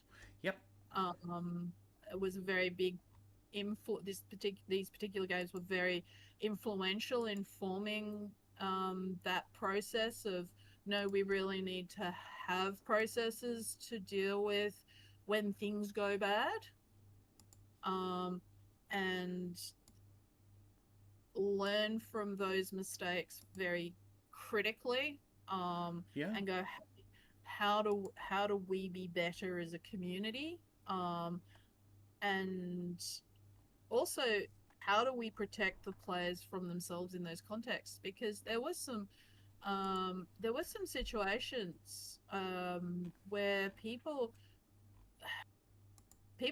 everyday normal lives suffered. They did, like, genuinely. Yeah, quite absolutely 100%. Like, I wasn't when like, there were people who tried to get other people fired from their jobs. There were people who tried to get because of what they'd done in the game. And Elm, you cannot be hearing about this for the first time, Elm. You run a vampire game. Got a vampire game in 2026. Okay, yeah. I don't know what the hell you guys had going on in the 90s and the early 2000s. Oh, this was 10 years ago. Okay. I mean, I will say, like, the interpersonal relationships and, like, people feeling things really deeply, and, like, the bleed that occurs when two characters, especially if you have characters doing the mean girl thing, that really quickly gets under people's skin, no matter the context of the event or the game.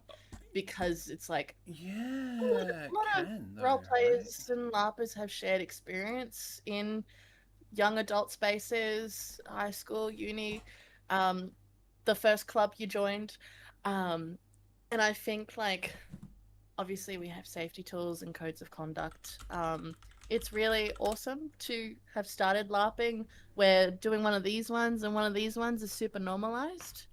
And, you know, to check in before I raise my voice at you is like really important. And it makes you wonder if, you know, those insane cases, how much could have been mitigated by just a sense check or just like a, hey, I'm curious about this, like, thing that we're going to do. And I feel like my character doesn't like your character, but I think you're really cool, which is why I want to do the scene with you. Is that okay? And to be fair, some of that was happening at that time. Absolutely, there were people who were doing that and adopting that, and there were other people that were not. So it was not a constant thing. Yeah. Actually, Across the board. Ridian's got a thing.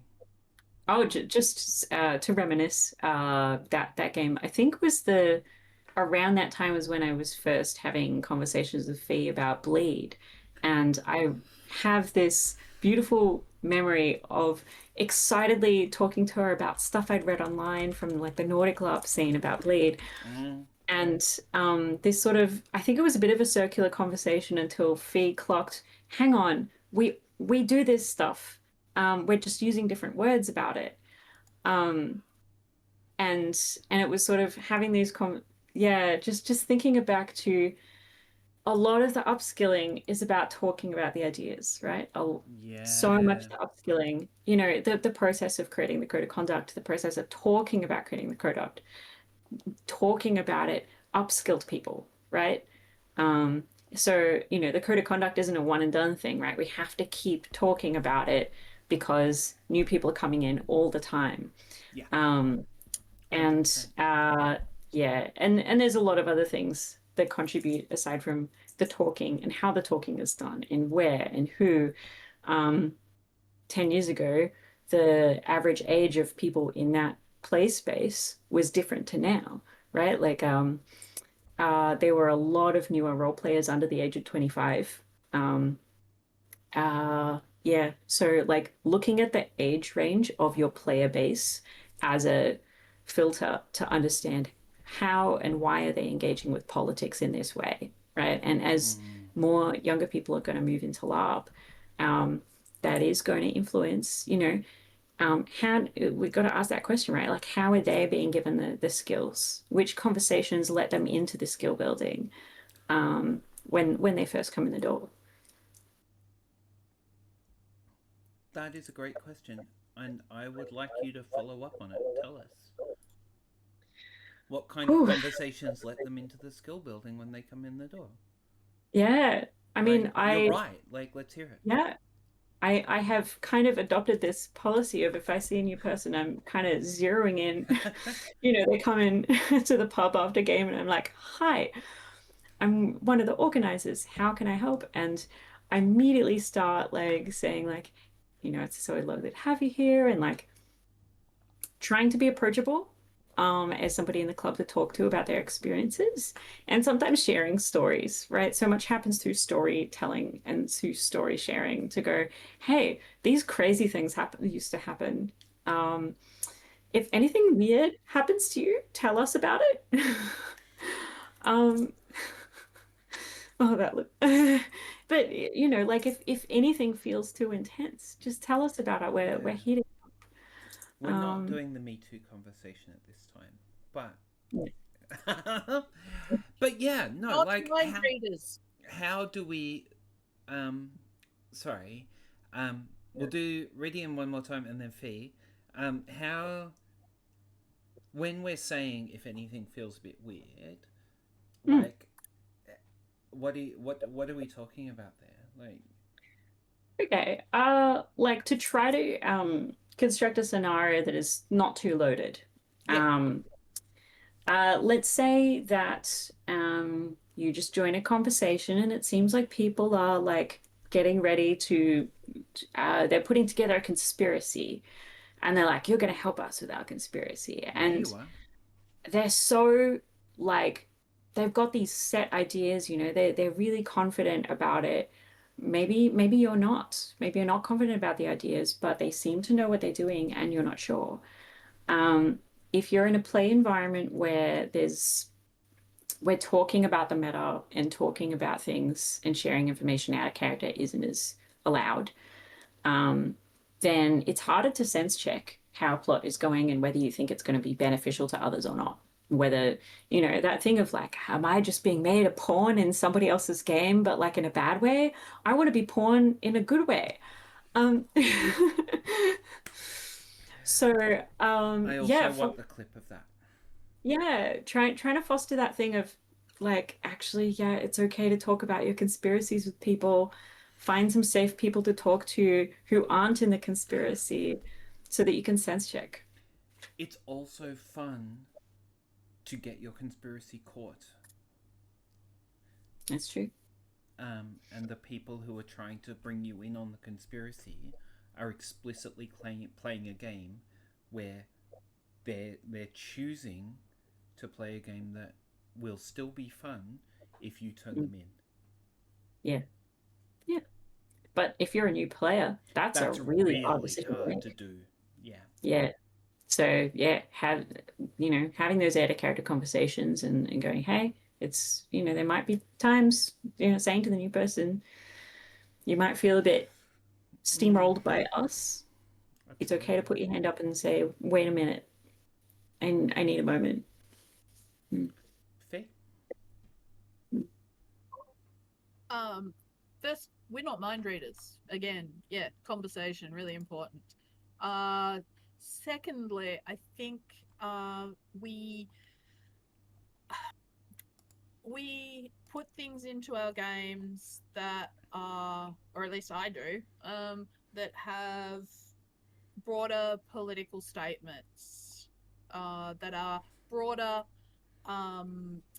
social, environmental, economic, policy kinds of things, because I'm kind of a nerd in that sense. We love you for it. But not everyone is going to be coming from the same informed position, and certainly not everyone should have the same ideas and so forth. I will judge them for it, however. But that context of, I want someone to question if I've written something for them and they don't understand it, I want them to question me about it. Yeah. And I want that to be appropriate. Yeah, sorry. No, you go. I was just going to say, do you think they'd be more likely to question you about it if they didn't think you were going to judge them for their lack of knowledge? I'm not judging them for their lack of knowledge. Okay. I'm judging people for yeah. No. Sorry, that was a cheap shot. I took the cheap shot. I know. And I would do it again. I'm not apologizing. Please do, because but that's why I we just love want you. to make it clear that it was a cheap shot. But take howdy to the head. Yeah. Right? Take the cheap shot. No, but I love that, right? Because we are like, we want this media to be art, right? We want to make art, and if we're going to make art, then it needs to make statements, or at least reflect the human condition in some way or another. And so anything we can do to make those statements more interesting is good. That's not true. I don't stand by that. It is art as exploration. Sorry, you go. What? You know, there's art as statement and there's art as exploration, right? And there's so much exploration, political exploration that happens for people in a political game, in a political campaign, right? Absolutely. Some people don't know what political statement they are making or their game is making, right? They're like, here's the sandbox, And sandboxes can be art, right? This Yes, is the absolutely. yeah. Yeah. I've just done Tragedy of the Commons, introduced it into Rev's End. Mm. Sorry. As you do. Elle. Yeah. Oh, there's a lot there. I do think for the vampires, one of our main pillars is costume and cocktails. So we aren't making like an experience that leaves people with a message or possibly more faith in their fellow man. But it gives them a good night out and a community that makes them feel like they're part of something, and that has value as well. And I think to that question of like, how do we welcome in new people and help them feel like not only that they can, but that they should talk to storytellers and talk to more experienced players, is again modeling it and then providing a mechanical structure. A lot of people come into LARP from tabletop, or they come in from game playing in general, and they understand how to play games and to, in quotations, win. And LARP can be Yes. really weird, where sometimes you're winning as a performer or player, and your character is having the worst night of their life. And Yeah. to understand where they find joy as a player is interesting. At MIM, we have a really basic system for if you've never laughed before or you're new to Vampire the Masquerade and you're like, I don't know what all these proper nouns mean, and I don't want to do a fight. I just want to hang out, drink a couple of cocktails, and go play. You can get this funky little ribbon, which is a new blood ribbon, and it's just a little red piece of fabric that sits underneath your clan badge, and it says, hello everyone else in the room, I'm new to this, can you play with me gently, can you show me what's up, Yeah, can nice. you be my sire and teach me what's going on? Does and that at any work? time it does. People hand Excellent. it in and then they get a discipline, they get the full experience, and they get all that risk, because they get to watch other people engage with it first. And you also sometimes have people who step back. In the first act, they're like, yep, full-blooded experience. And the second half, they're like, oh, got a little dicey there. I kind of want to be chorus for the rest of this experience. So allowing that distance and a little bit of protection or consensual risk, Yeah, with a mechanical thing, can with be the helpful. What does the mechanic look like? Basically unsubscribe from the mailing list of disciplines. Okay. Say thank you. And it means that you just get one piece of paper, which is your performer booklet, which has welcome. Here's 2 pages of proper nouns to tell you what's happened recently and a couple of the words that people are going to say, plus the traditions. Yeah. And on the back, it has all the safety tools. So that you know if someone's having a really bad time and you need someone to act in an emergency, you can do one of these ones. That's it. Yeah. If you want to talk to someone out of character, do one of these ones. There are really interesting, cool vampires that have presents who wear these roses, and you should go talk to them because they are wheeling and dealing and might have heard things in the court. And even if you're new blood and you don't have a discipline, you can go to those people, have those conversations, and then feed it back to the rest of your clan of like, oh, I spoke to that Toreador and they told me about 3 different rumors and I don't know which ones are true, but like, what have you talked about? Like, yeah. So as what's a a good safety route? tool, you have like specific intro people. Yeah. Yeah. Which helps, I think. Of course. And I have a bit of a tangent from previous conversations, but I've been thinking about it and I want to share it. And no one has to respond, but I've developed a strong feeling about experience. Just now. Just About, now. like specific XP, like XP Yes. points Yes. for characters. I think if you have an experience point system that enables mechanical prowess over min-maxing a character or number go up and optimization, it creates a meta level of politic over understanding of game, over understanding of narrative. And you need both, because you need game to do things and for people to make interesting swings and for characters to be powerful to affect the world. Yeah. But you also don't want your non-spreadsheet players to be like, there's nothing for me to do here. My impactful speeches don't mean anything because I don't have the persuasion skill. I built my character wrong. Yeah. Legit. Okay. Last thoughts on this stuff before we move on?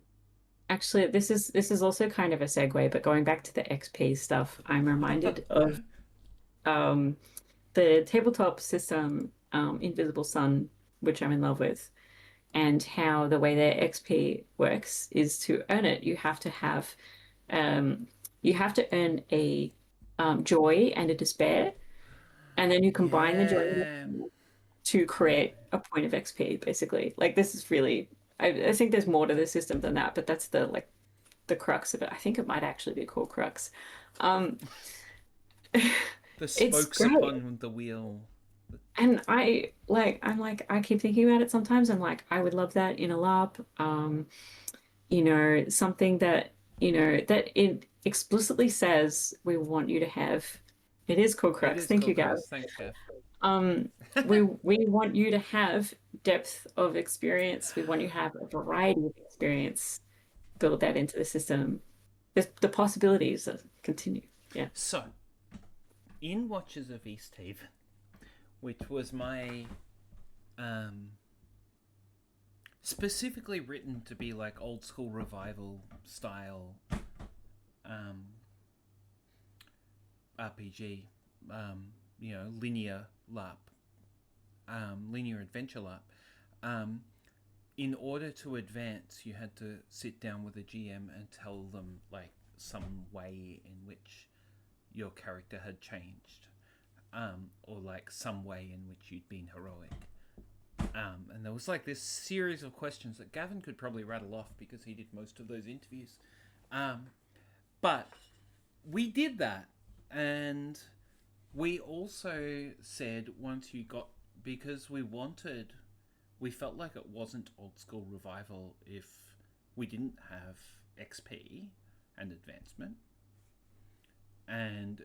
But we also wanted to avoid, there's an archmage in the party and I'm leveled to hunt rats. And so we made people at 10 advancements either retire their character or to get anything past 10 you had to just give up an old thing and get a new thing. And so there was sort of like a cap. So we're like, yeah, you go up. And we sort of, we tried to start players at like 50. If the power level goes from 0 to 100, we're like, well, we'll start characters at like 50 and they can get to 100.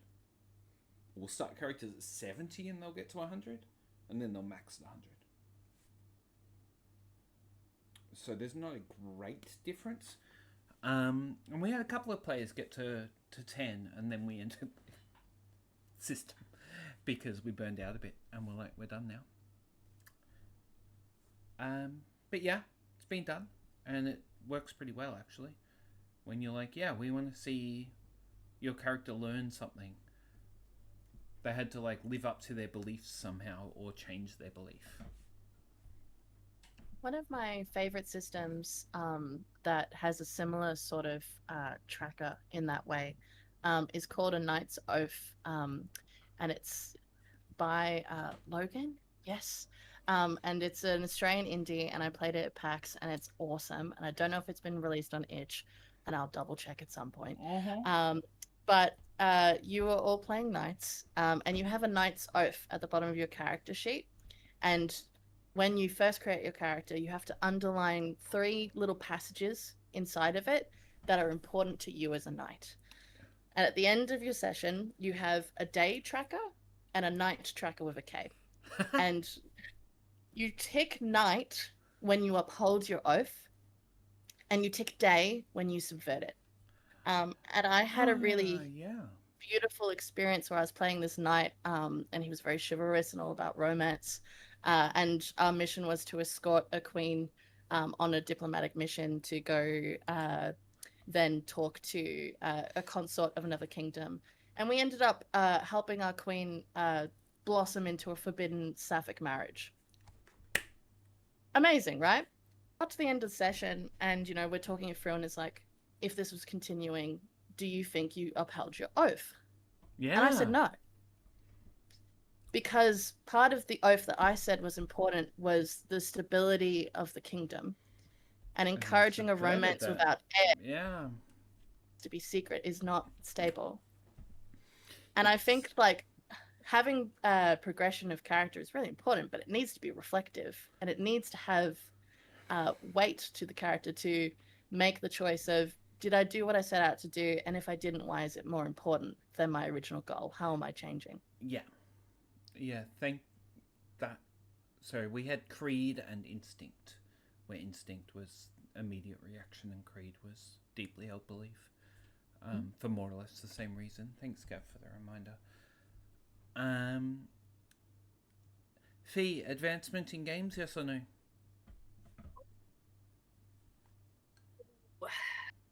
Mechanical advancement, yes or no? No, I'm not a fan. But then I write a lot of one shots as well, so Yeah, that's fair. Is that why you write one shots? no. Correlation does not equal causation. The cheap shot has been returned. Owned. Well played, Fee. You can have that one. Thank you. Yeah, makes up for my bad maths. But yeah, mechanical advancement. It's I like story advancement. Yeah, that's fair. Flawditude says Blades in the Dark has a fantastic pathway to character advancement where stress gets you trauma and trauma powers abilities, but if you get abilities are powered by stress, but if you get too much stress you get trauma. If you get too much trauma, your character is done. And that's pretty fun because Blades in the Dark is a masterpiece. I am just gonna check, I think. Okay, so we talked earlier about the idea of needs, like player behavior being driven by particular needs, right? And a player who is desperate to hold on to their position of power is doing that because they have a need that is unfulfilled or that is being fulfilled by desperately hanging on to a position of power. How do we get people? How can you convince that player that their need for being in power over people can be fulfilled after being overthrown, or in fact be fulfilled better by being overthrown?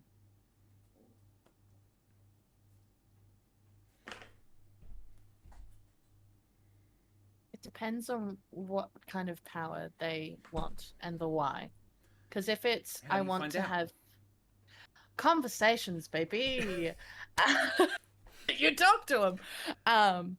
It does feel crazy to consistently be like, hey guys, we should be truthful with each other and say what we want. But it's the fastest way to get what you want is to go, hey, I'm really interested in a power behind the throne situation. Is there a way for that to be facilitated?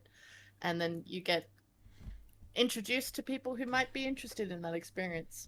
But if you have a character who's like, yeah, I want to have power for influence over others, then maybe you can introduce, well, actually, as the face, there's a lot of risk for you there. If you want to have influence over others, consider this pathway instead. Spy masters get more done.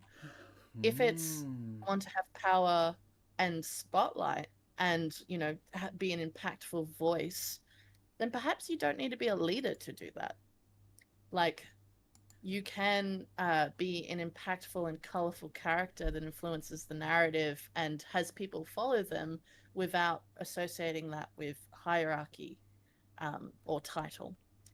And if it's power in the I want control and I'm really interested in like affecting the wider world, maybe we could talk to you about NPCing and, you know, give you a clear pathway and clear goals for how you can affect the world. And, you know, if that goes well, maybe you could storytell at some point. If you really want that level of power and control, you should make your own kingdom, my guy. Strong.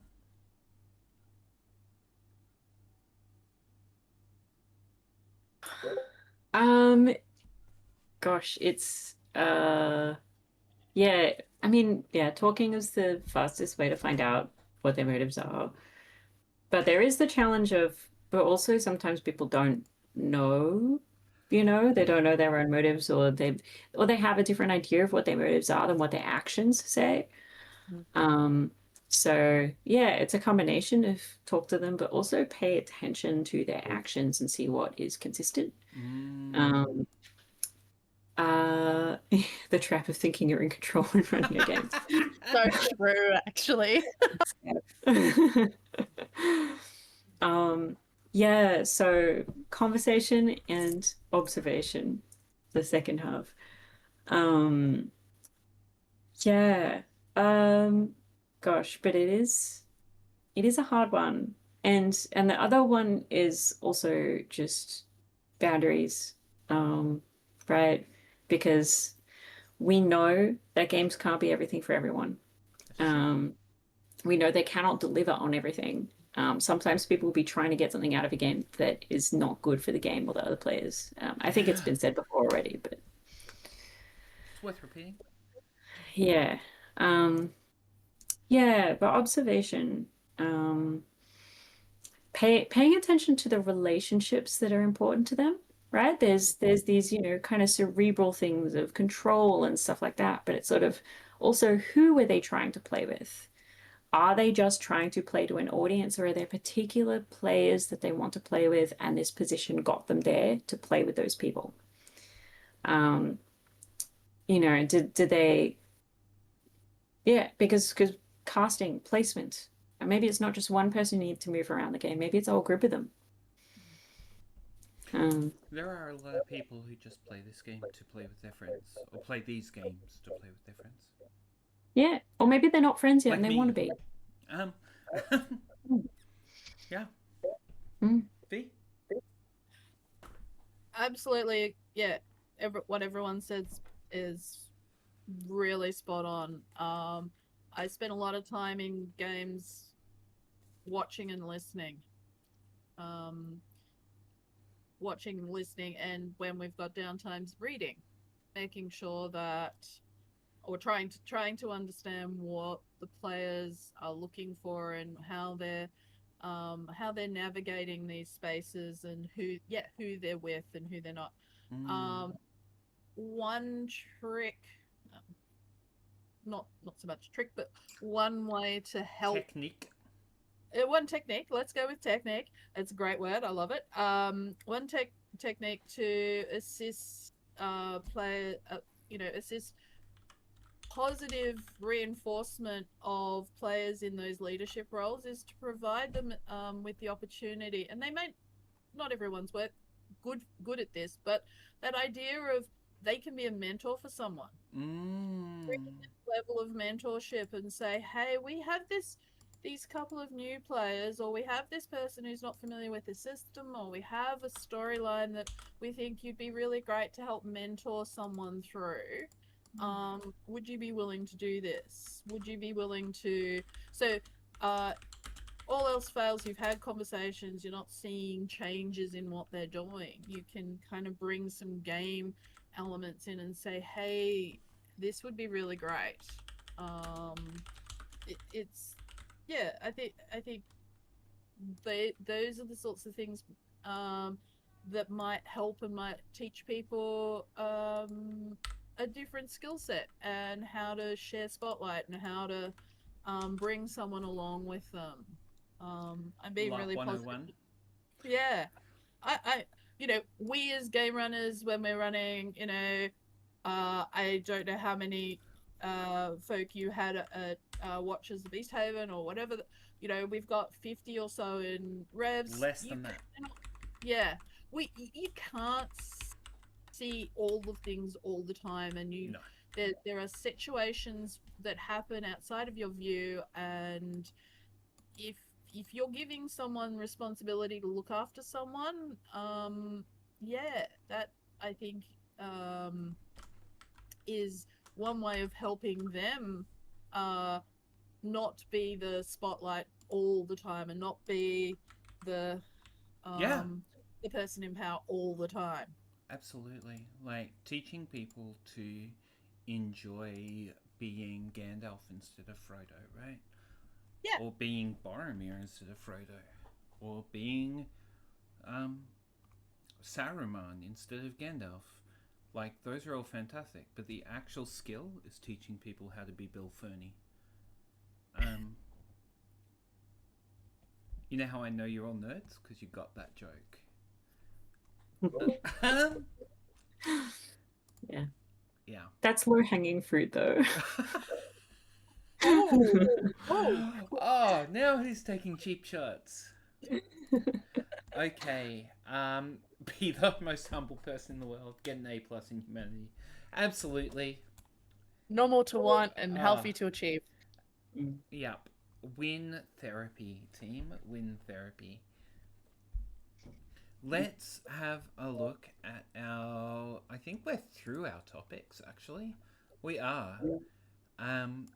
Is there...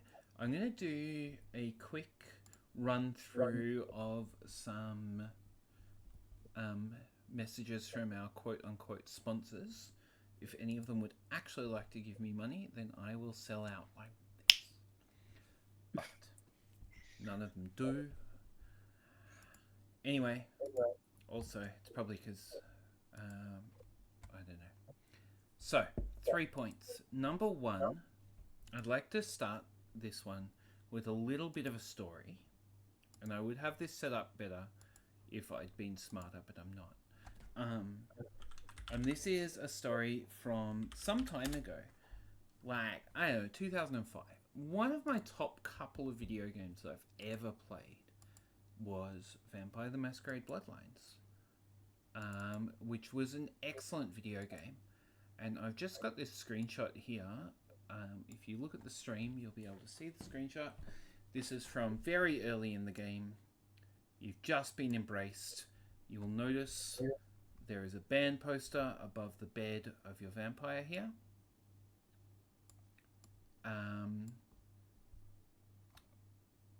And this was the first time I heard of the band Lacuna Coil.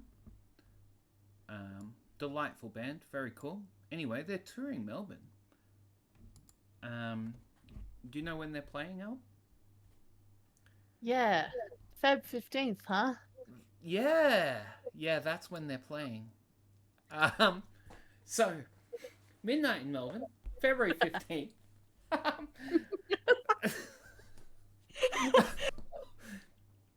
What a beautiful way to be like, hey guys, I think you should go, but here's a reason as to why I'm not going, with like it's foretold in my important experience with Vampire the Masquerade that I would not be able to engage with episode 13 in the year 2026. The most charitable interpretation of what I've just done as possible. Well done. Anyway, midnight in Melbourne, February 15th. It's a kick-ass game. Everyone who's played it loves it. You should go. What else? Deadline Chronicles, 19th, 21st June. We will have ticket sales up shortly. I'll tell you about them when they come up. Fields of Honor, similarly, ticket sales will be up very shortly after Deadline Chronicles because it's a little bit later. Those are both very sick games, very exciting. Caligo is currently running Revenant's End. I'm not sure what else is running at Caligo at the moment. Yeah. I'd put a PNG up if you sent me one. Dragon Gods is the other game. Dragon Gods has just begun. launched. Yes. Sorry, Rinny, would you like to pitch it? Do you want to pitch, Fee? Go, Fee.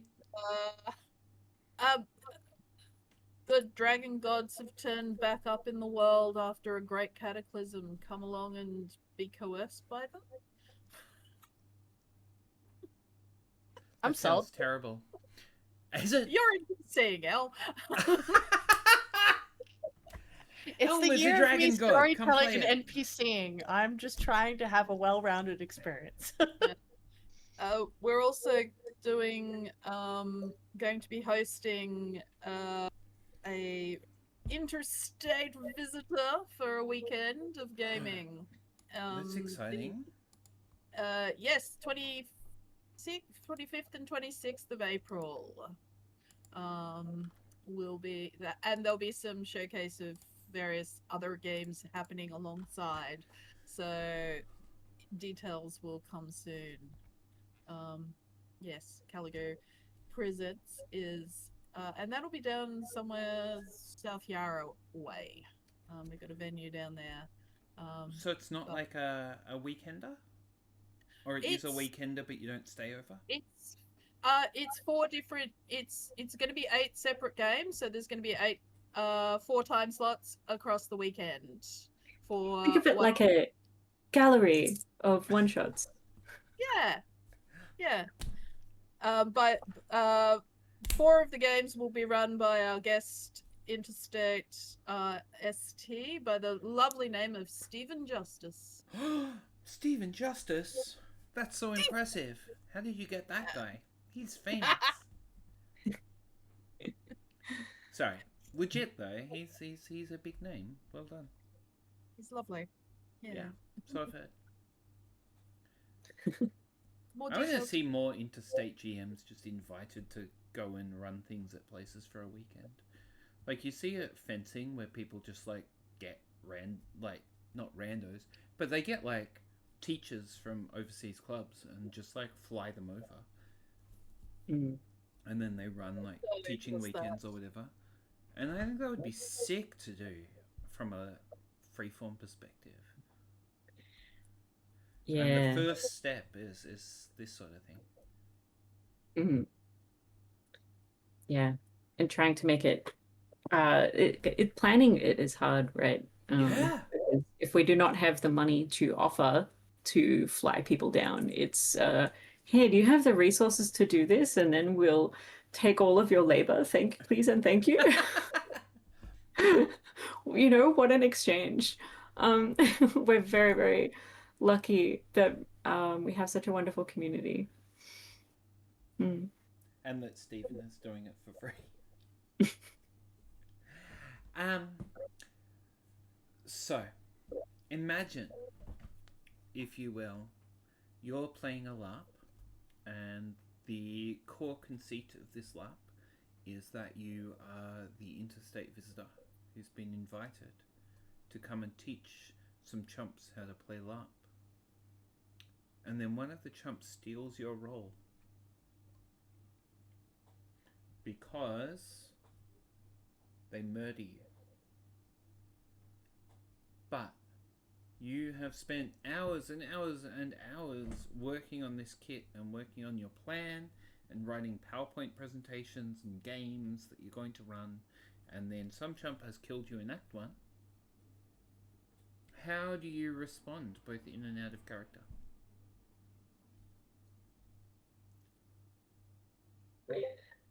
Hello, I am my twin brother, here to seek vengeance.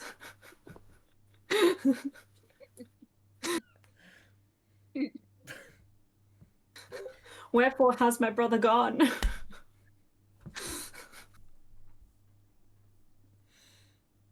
I was going to ask what the ghost rules are in this LARP, hypothetically. Because if I get to just put on more eyeliner and stand in the background and go, "You're running the action economy wrong," I'll have a great time.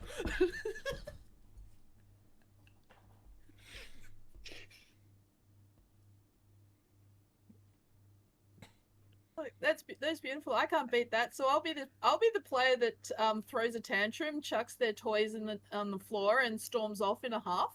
How does that sound to everyone? Do we like that? Okay.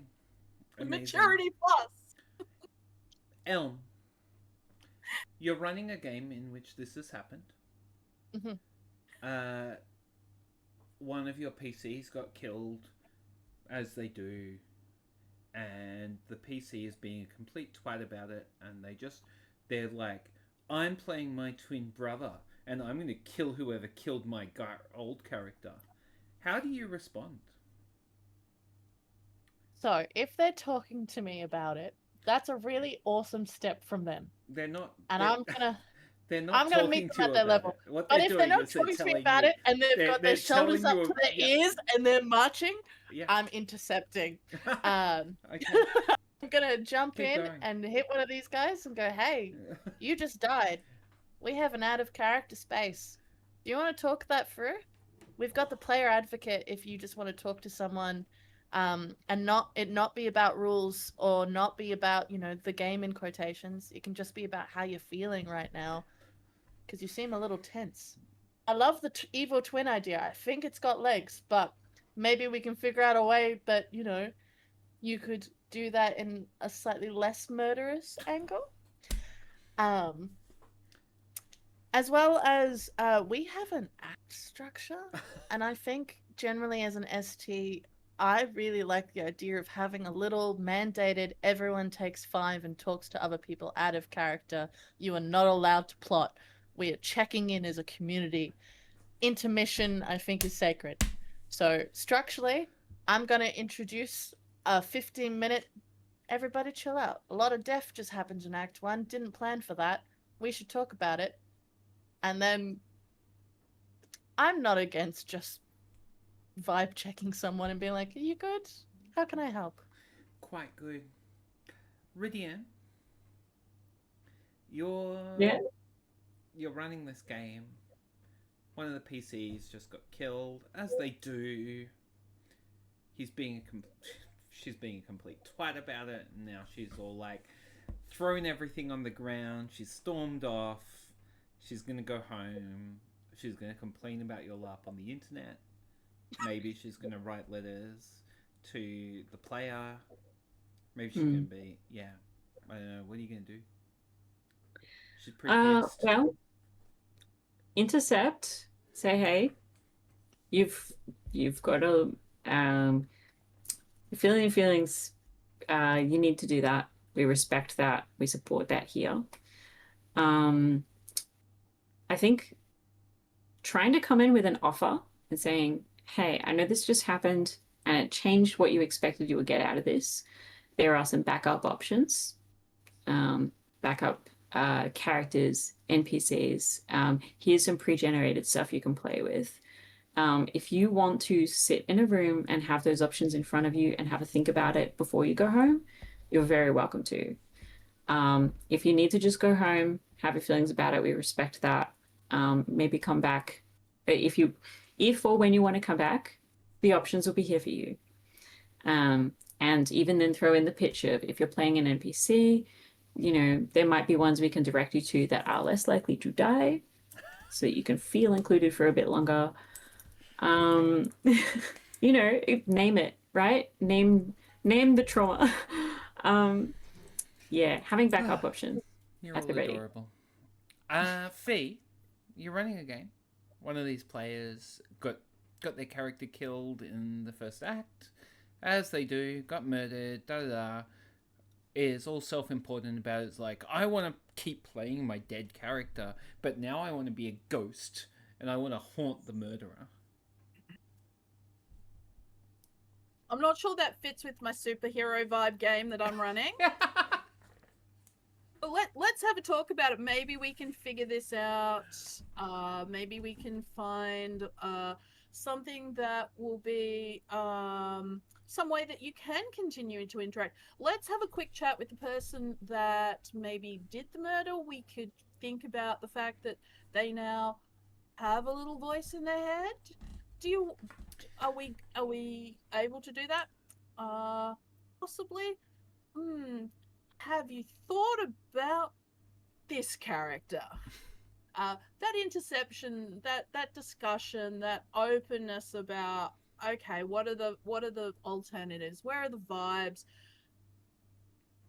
I'm happy to chat with you. I'm happy to get the chat happening with the other player as well. That needs to, if in case there's potential for hard feelings there. Let's not interrupt the flow of the game, but let's have that quick. Let's have that conversation.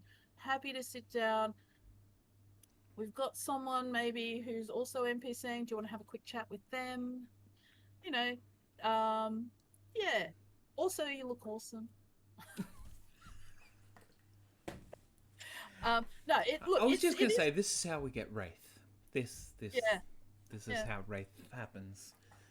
Sorry, V, keep going. I was going to say, I've seen this work really well in a game, where it was explicitly this was their death mechanic. So yeah, I think in the right circumstances and with the right guidelines and instructions and rules around it, sure, let's have a talk about how that might work for my superhero game. Let's have a talk about how that might work for my werewolf game, or whatever vibe you're going with. As an ST, I like to be flexible. And as long as the person is not a dick, like, I'm not throwing my toys on the ground, I'm willing to meet people halfway or more. Genius. Ridian. But if they do continue throwing their toys on the ground, Code of conduct. going to the step of, hey player, we do have a code of conduct. And unfortunately, throwing toys on the ground is against our code of conduct. Please consider that as you take a breather. And Maybe consider fuck off and never come back. Legit. Metatron of Madness points out valet to Steve D, who was a pillar of the Australian role-playing scene, much more in tabletop, but yeah, champion of a human, was on Warhammer Fantasy Roleplay, was on Vampire, was on a couple of other things, but yeah, real cool people. So RIP.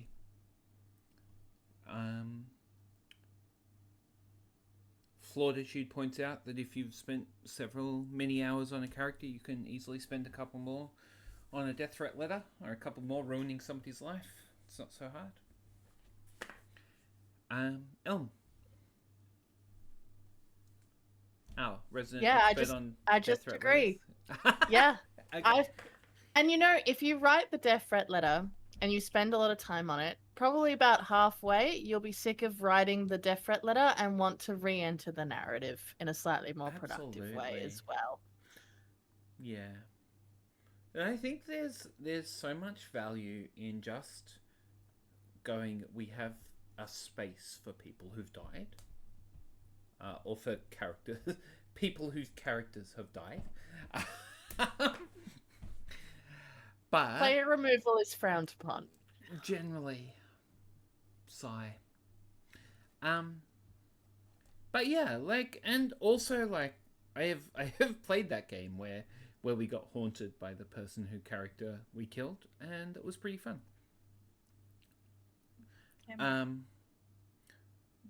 So Elm, consider the hanged man threat used in Midnight in Melbourne.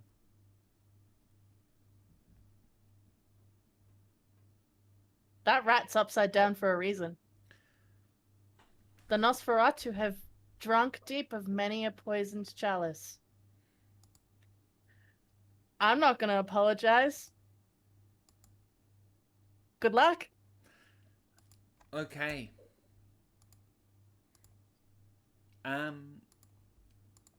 Fantastic. The sorry, I'll just do this one again. All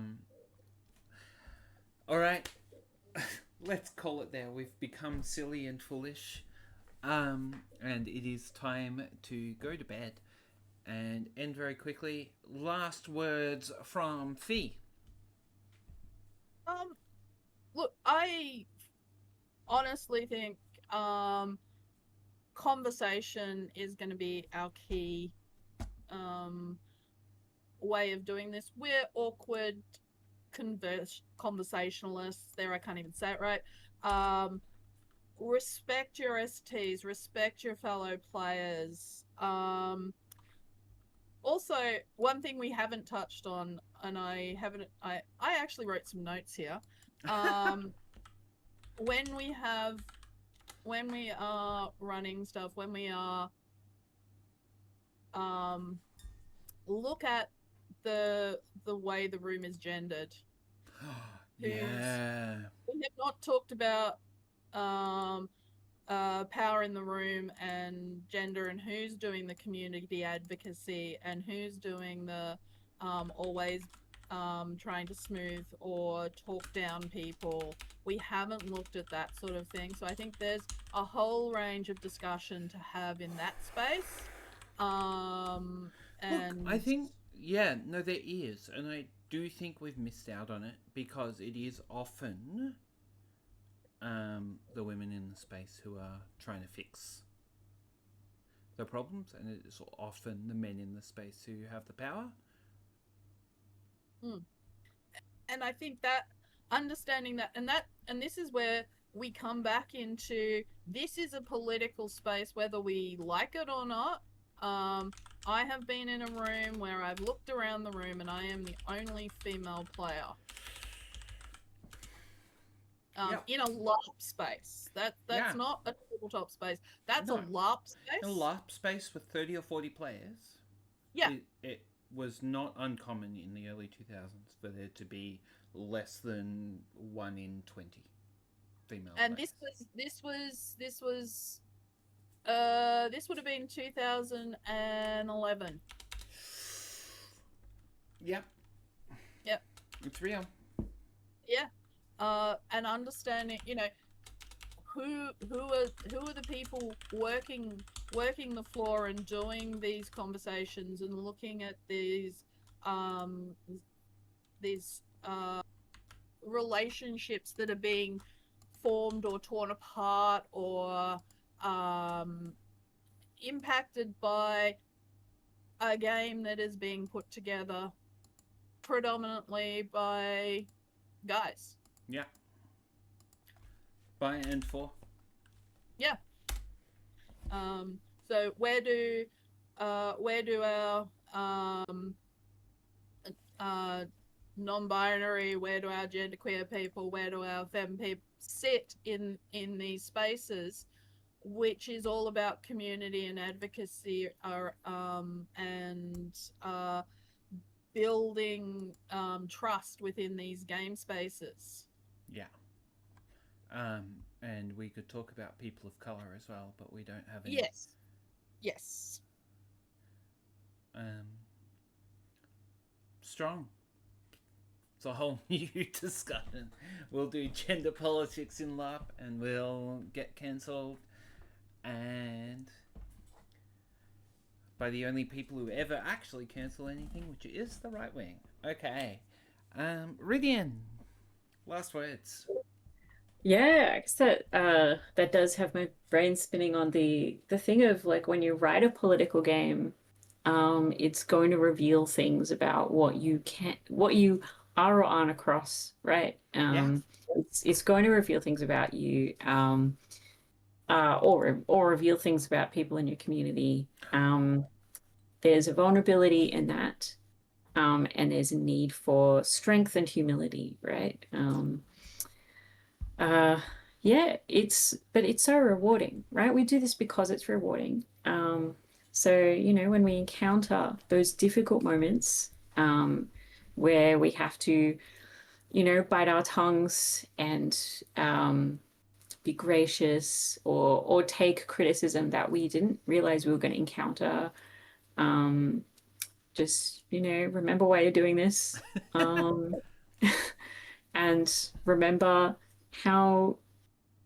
how proud you feel when you learn the lessons that you've learned, right?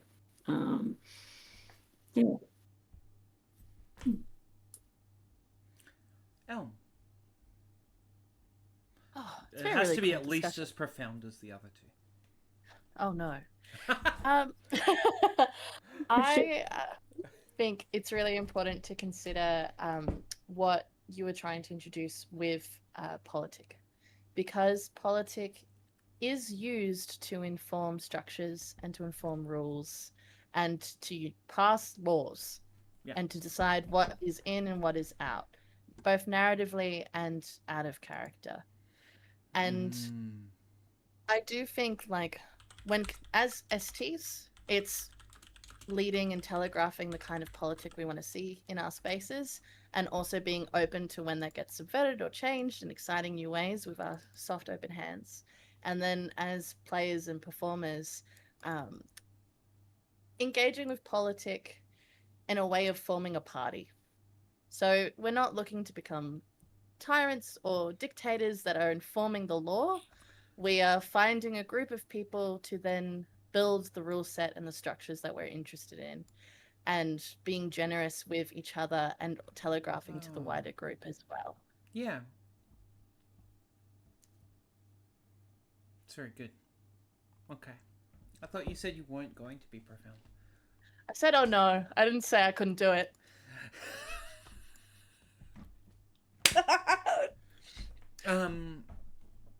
Fantastic. I would like to finish by just saying that anytime that you think you're not being political, what you're doing is supporting the status quo. And you need to accept that that's true and make that choice. Basically, whenever all your decisions should be deliberate, and just make them.